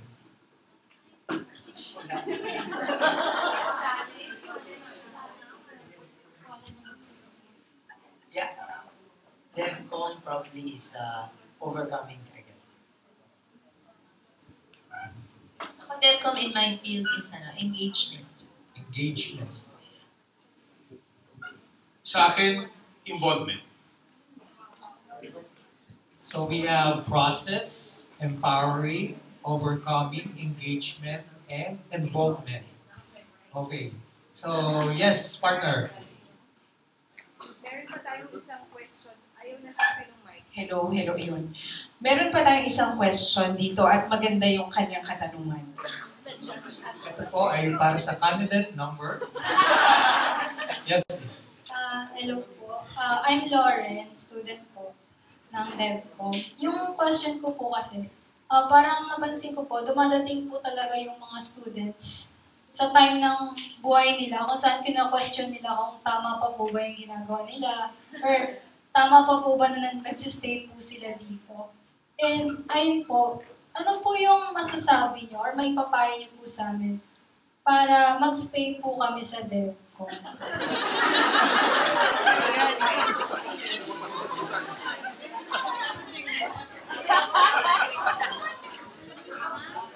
So, paano nyo makukonvince ang isang DevCom student na medyo nagdadalawang isip kung itutuloy ba niya? Sana hindi naman siya dun sa level na, or sa stage na nagpipisis na, no? Kung saan malapit na matapos. Yes, Doug Jim. I think at some point it will come to you. Even kasi in my case, as a DevCom practitioner na, nagkakaroon ka ng self-doubt as to whether you're making any change or making a dent in this, halimbawa, sa campaign namin for antibiotics, am I making any change? It's our first year. And then the bosses are pounding on you to come up with, meron na ba tayo i-report sa MNE? So, things like that. But, what I'm trying to point out is, you have to stick in what you came for in the first place. Is to change the world one task at a time, kumbaga. And in our field, sa FAO pa lang, I've seen how DevCom is practitioners are different from other fields. Not, kumbaga, not looking down on them, but basically even the bosses would notice na I had predecessors na were trained as what corporate communications or just freelance. Basta natuto lang ng communications na magsulat. Maalam lang magsulat, puti kasi. So, pero kami, pumasok ako, and then they talk to me and I can, kumbaga, package their information into something that is usable sa field. So that is our competitive advantage. Kasi walang trained na communication specialist like you. Sinong communication specialist na when vets talk about animal health, epidemiology and stuff, you just go down there and then talk. And sometimes I have to brief other communication specialists on epizootic cases, etc. So, and then agriculture economics, mga things na ganun ba. So, yun yung kumbaga, pagmamalaki nyo.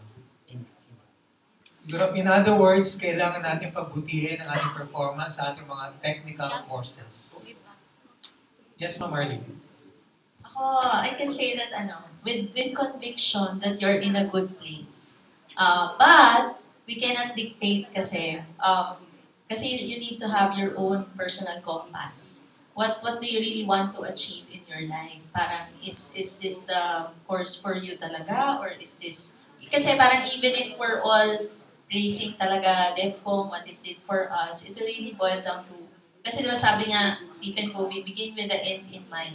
Okay, so you should have to have a clear picture on where you see yourself 5 to 10 years from now, and yung what you'll be doing ba is something that you will be proud of, hindi lang yung pang Facebook, sandali, or pang Instagram, pero parang when you share to your children, to your colleagues, to your parents, you will be proud na you're doing this work because you're proud of it and you really find it very fulfilling.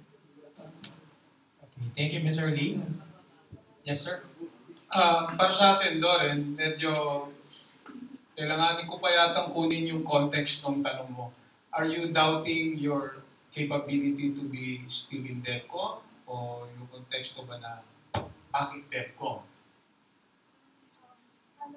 Sa case ko po, kasi po nag-theory course po kami. Tapos parang sabi ko, parang kailangan ba talaga nila tayo, ganyan. Tapos parang napaisip na ako na, kailangan ba talaga nila ako? Pero questions lang naman. More on the, kumbaga, the demands of the course sa iyo.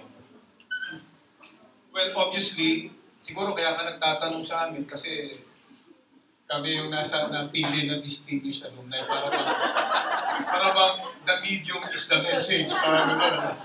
But sa akin, kung yun ang konteksto, I may say na, although hindi ko alam exactly kung ano yung dinidemand sa iyo ngayon ng course. Pero kung akong tatanungin mo tungkol sa Devcom as a course at paano ko ito nagamit, siguro na hindi ko pa nasabi kanina, yun yung punto na tayo kasi ang paniwala, ang nasabi sa akin na na-confirm ko, yung Devcom daw is an amalgam of 3 disciplines. Opo, yun daw ay public mass com-arts at saka community development. Tama po ba yun? Sabi nila, it's an amalgam of those 3 disciplines. Community development, kasi sabi ko nga kay Dean kanina, kay Ma'am Direk, sa klase ng trabaho namin, lalong-lalo na pag-graduate namin, almost pareho naman tayo pag-graduate natin, doon tayo sa grassroots level, sa amin sa tactical level.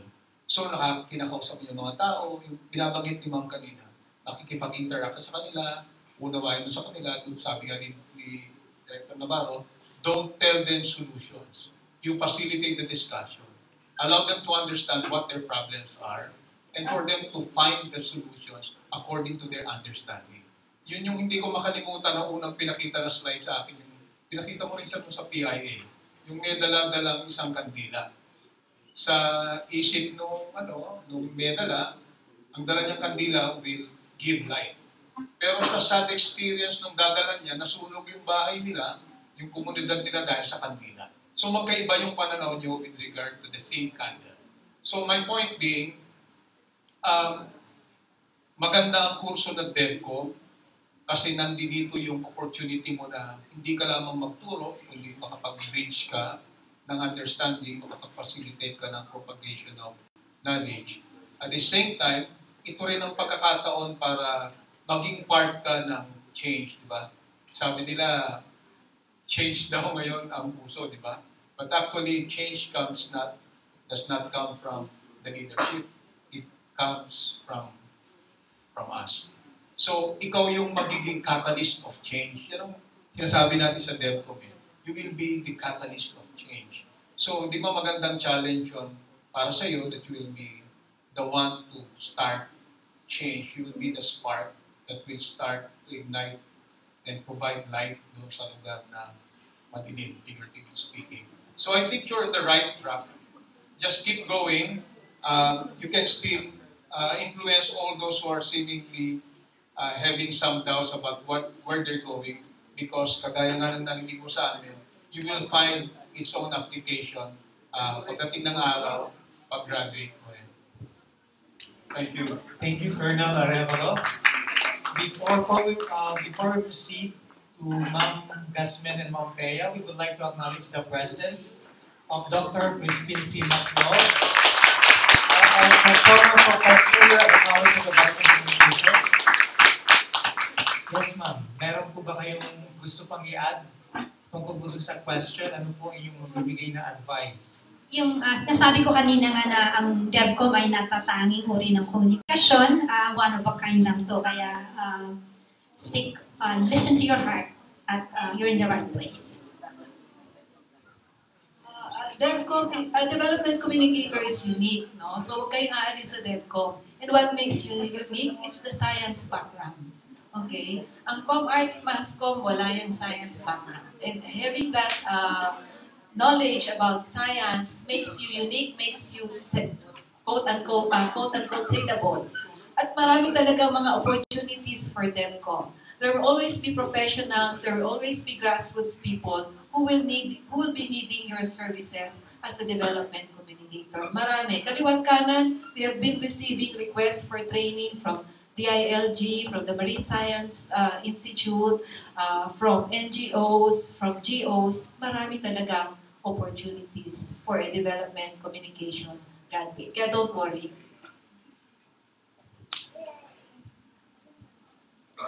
Okay po, maraming salamat po. Unfortunately, last question na lang daw tayo. Para ito kay Ma'am Arlene, ano daw po ang pinaka-challenging na Jollibee social product na ibenta? Yun po ang product siguro. Most, yes.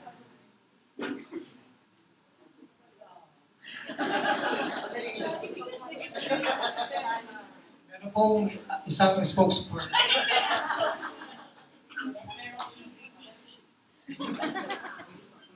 Ito na lang. Sige. Hindi siya social product. It's a challenge. It's a marketing challenge. It's how to win the heart of the teens. Kasi, lahat tayo batang Jollibee, di ba? Pero when we have research studies to back up that. When we reach the teen stage, parang nahiya tayo na, ayoko nang kasama yung sister ko dyan. O parang, cool na ako. So, doon ako sa kabila. Na I will not mention the name. Pero, yun, parang, paano mo gagawing cool yung brand for today's generation? Kasi they've always associated Jollibee for children, di ba? For families, di ba? So parang sabihin nila, ang corny, or ako, di ba? Yung millennials natin, how do you define yourself? Di ba dapat lahat Instagrammable?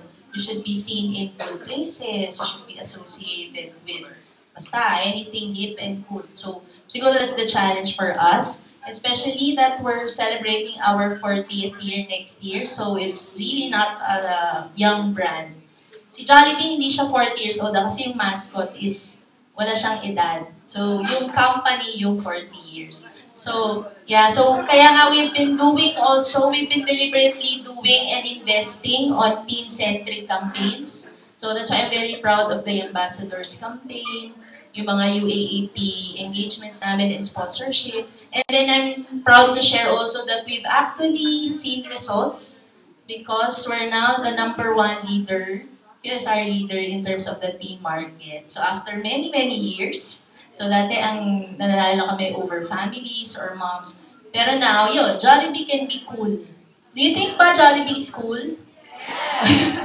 Ayun, so, yeah, so thank you. So at least we know we're doing our jobs well. Ayun, thank you. So much, Ms. Arlene. So before we end po, we would like to ask for your final words, each and every one of you. Start daw tayo kay Ma'am Thea. Teka muna, mahirap-hirap yung question na yan. Okay, final words. Development communication has touched my heart. I have never realized that it would have this effect on me.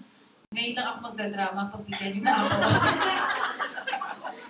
Kasi dito na ako lumaki and palagay ko dito na rin ako mag-retire. So for all our students, please continue, graduate, finish your development communication course. It will open new doors for you.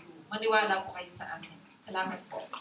So that's our CDC Distinguished Alumni Development Education, Dr. Maria Stella Citiro. Ako, proud ako na Devcom graduate. Kaya sa mga kasalukuyang nag-aaral ngayon, marami kayong, kaya nang nasabi ko kanina sa inyo, marami kayong mga oportunidad pagka-graduate. Kaya huwag kayong mag-alala, may mga trabaho para sa inyo.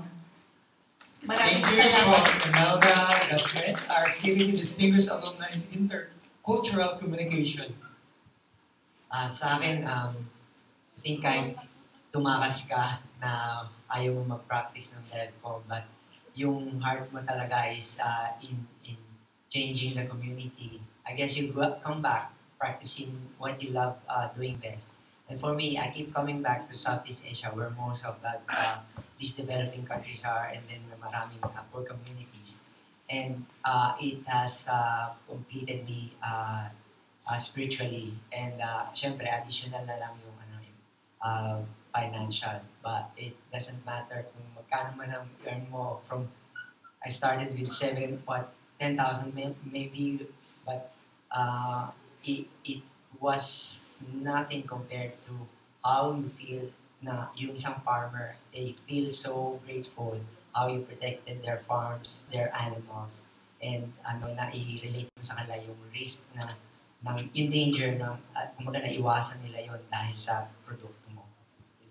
Maraming salamat, Dr. Domingo C. Caro III, our CDC Distinguished Alumnus in Risk Communication and Advocacy. So for my parting words, the journey doesn't stop at enrolling in this course. You have to, sorry, medyo preachy, study hard, listen to our professors, because you will really use the learnings that you've accumulated over the years when you go into the real world.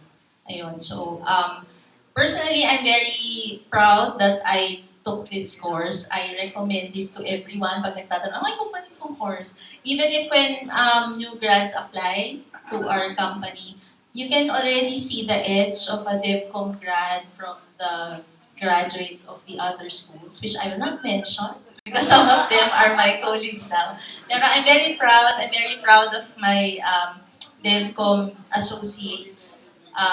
I'm seeing also how far my colleagues or batchmates have gone in their careers, make me also even prouder that I'm part of this community. So that's it. Maraming salamat. Our CDC Distinguished Alumni and Social Man. Well, sa akin naman, ang aking rejoinder, narinig na natin lahat ang magagandang points and reasons why we should stay in Devcom. Sabi nga natin kanina, if there's anything to go by, ang mga nakikita ninyo sa harap at yung mga nauna pa kayo sa amin, probably would be the medium that could have provided to you the message. Ikatlo, sabi ko kanina, Ang binibigay sa atin ng Devcom ay hindi ang lahat-lahat. Ang binibigay sa atin ng Devcom, preparasyon. Inihahanda nila tayo. Kung yung magagandang istorya, yung mga kasaysayan, karanasan na pinalahat namin sa inyo, we attribute that to Devcom. But, ang isang pinaka-importanting ingredient, yung ating sariling pagsisikap at determinasyon. Hindi sapat ang Devcom as an education to make you successful. But it is definitely a powerful tool for you to become successful. Siguro 75% ando na. But the remaining 25% nasa sa atin na yun. Kung paano ka magsisikap, kung paano ka magtsatsaga, kung paano ka magiging patient. In my case, halimbawa, sa media, kung paano mo sila pakikiharapan, kung paano mo ipaliliwanag, iko-contextualize sa mga bagay, di ba? Kahit nasa simbahan ka, kailangan mo lumabas para sagutin sila, etc. Media context pa lang yun.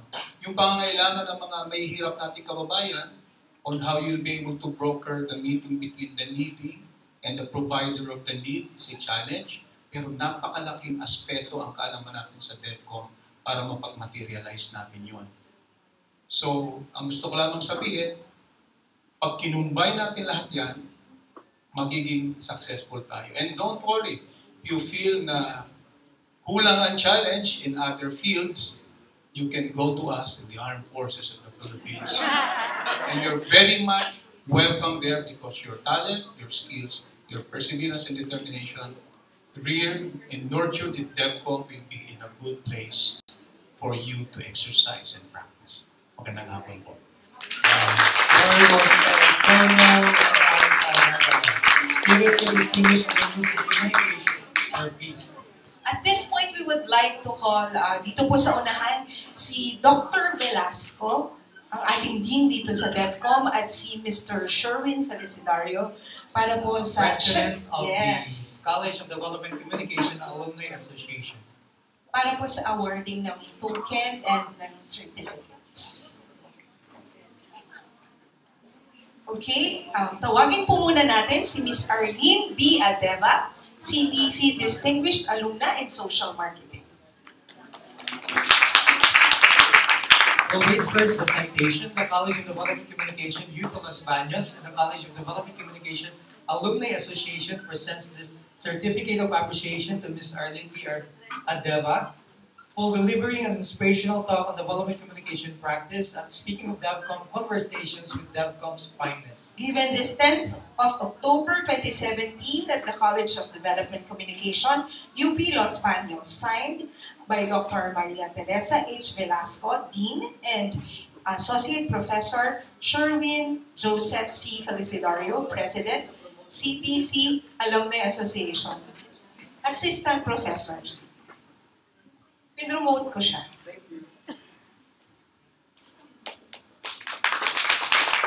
Again, congratulations, Mr. Lee.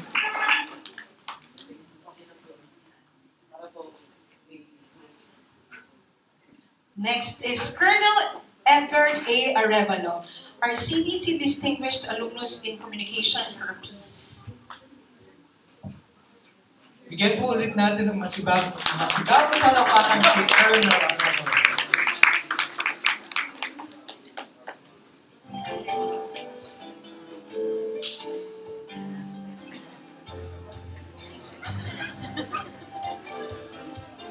Next, we have Dr. Domingo D.C. Caro III, 2017 CDC Distinguished Alumnus in Risk Communication and Advocacy.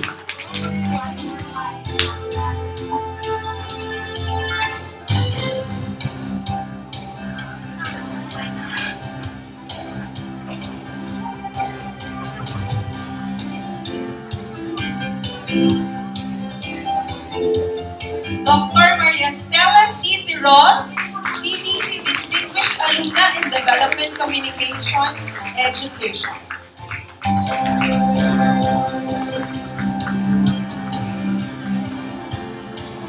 And last but definitely not the least, Professor Imelda F. Gasmer, 2017 CDC Distinguished Alumna in Intercultural Communication.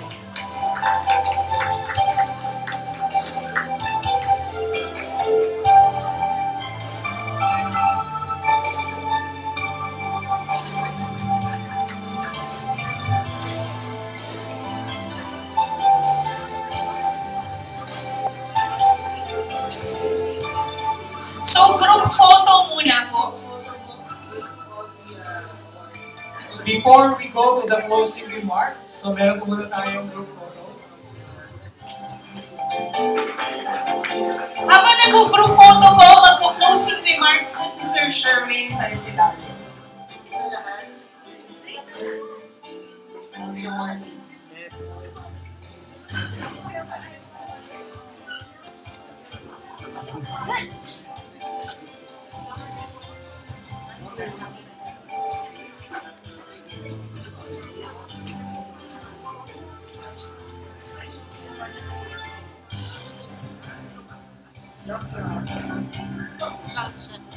May request po si Tito Aga. Jump shot daw.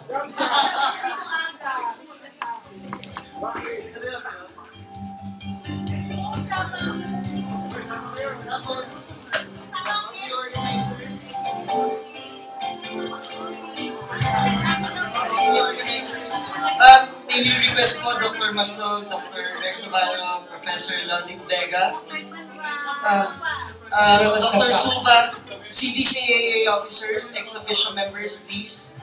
Opportunity po with our... Kasama na rin siguro ang ating mga faculty and staff of the College of Development Communication.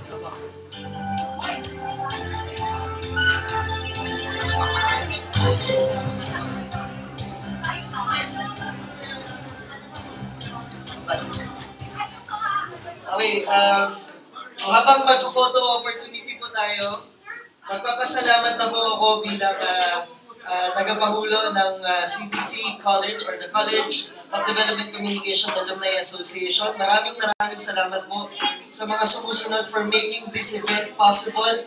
I am happy now na every year po nabibit namin yung dating record namin ng mga nakaraang taon. So we'd like to thank, of course, the Dean of the College of Development Communication, Dr. Maria Teresa Velasco, ang ating pong mga staff dito po sa kolehiyo, Rodolfo Atayan, Elisa, si Tita Lisa, Banasihan, Kuya Neil Centeno, ganun din po, of course, Ma'am Ricky, Miss Ricky Lee Mendiola for our live streaming and chat roble, to Remsi Pasahol, Nicole San Juan, also, Ma'am Lily and Miss Morley. So okay boss. Thank you po. Of course, Professor Avril de Guzman Madrid, Anthony Christopher Lim, Miss Yuki Brito for all the materials, JV Arguino, Han Norca, Gab Kadampog, okay lang habang parang hindi sayang time, Mr. Yaj Montoya sa ating po mga Devcom 199 volunteers. Siyempre may boss kasi hindi tayo dyan. Sa lahat po ng tumulong sa event na ito, Tito Aga and Kuya Mar. Ganun din po sa ating mga online viewers. Smile. And of course, record-breaking po tayo because we have reached 1,915 viewers. Maraming salamat po sa halos 2,000 na nanood sa live streaming natin ngayong hapon with a total of 728 views. Sa lahat po ng Devcom alumni, UPLB alumni na sumusubaybay po sa pamamagitan ng ating hashtag CDCAA 2017 at hashtag UPLB Loyalty Day 2017, maraming salamat po sa pagsubaybay sa ating pong Speaking of Devcom ngayong hapong ito. Salamat daw kay Ma'am Ning. Ma'am Ning, pwede ka nang matulog kasi umaga na. So thank you po for watching. Sa lahat po ng Devcom alumni, sa lahat po ng sulok ng mundo, maraming salamat po. Kami po sa CDC Alumni Association, ako po bilang tagapangulo, Lester Ordan ang ating pong Vice President, ating pong Secretary, Dr. Benjamina Paula G. Flor, ating pong Treasurer, Mark Lester Chico, ating pong PRO na head, of course, ng event na ito, Professor Aldo Gabriel Lim, ating pong auditor, Mr. Aldrich Nachor, ex-official members, Dean Maria Teresa Velasco, former President Dr. Edmond Centeno, ating pong College Secretary Professor Mia Cabral Castillo, at sa lahat po na bumubuo ng Kolehiyo ng Komunikasyong Bacolod. Maraming salamat po for a successful event. Thank you po, and of course, syempre maraming salamat sa ating awardees. Isa po pong masigabong palakpakan sa ating pong 5 na distinguished alumni ngayon pong taon ito. Maraming salamat. Thank you. Hanggang sa susunod na taon po.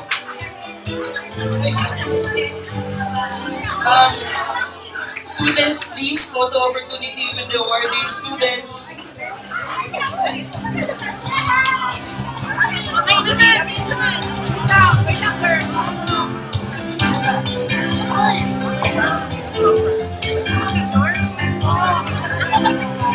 Siyempre po, nagdag po namin pasasalamat sa ating mga sponsors,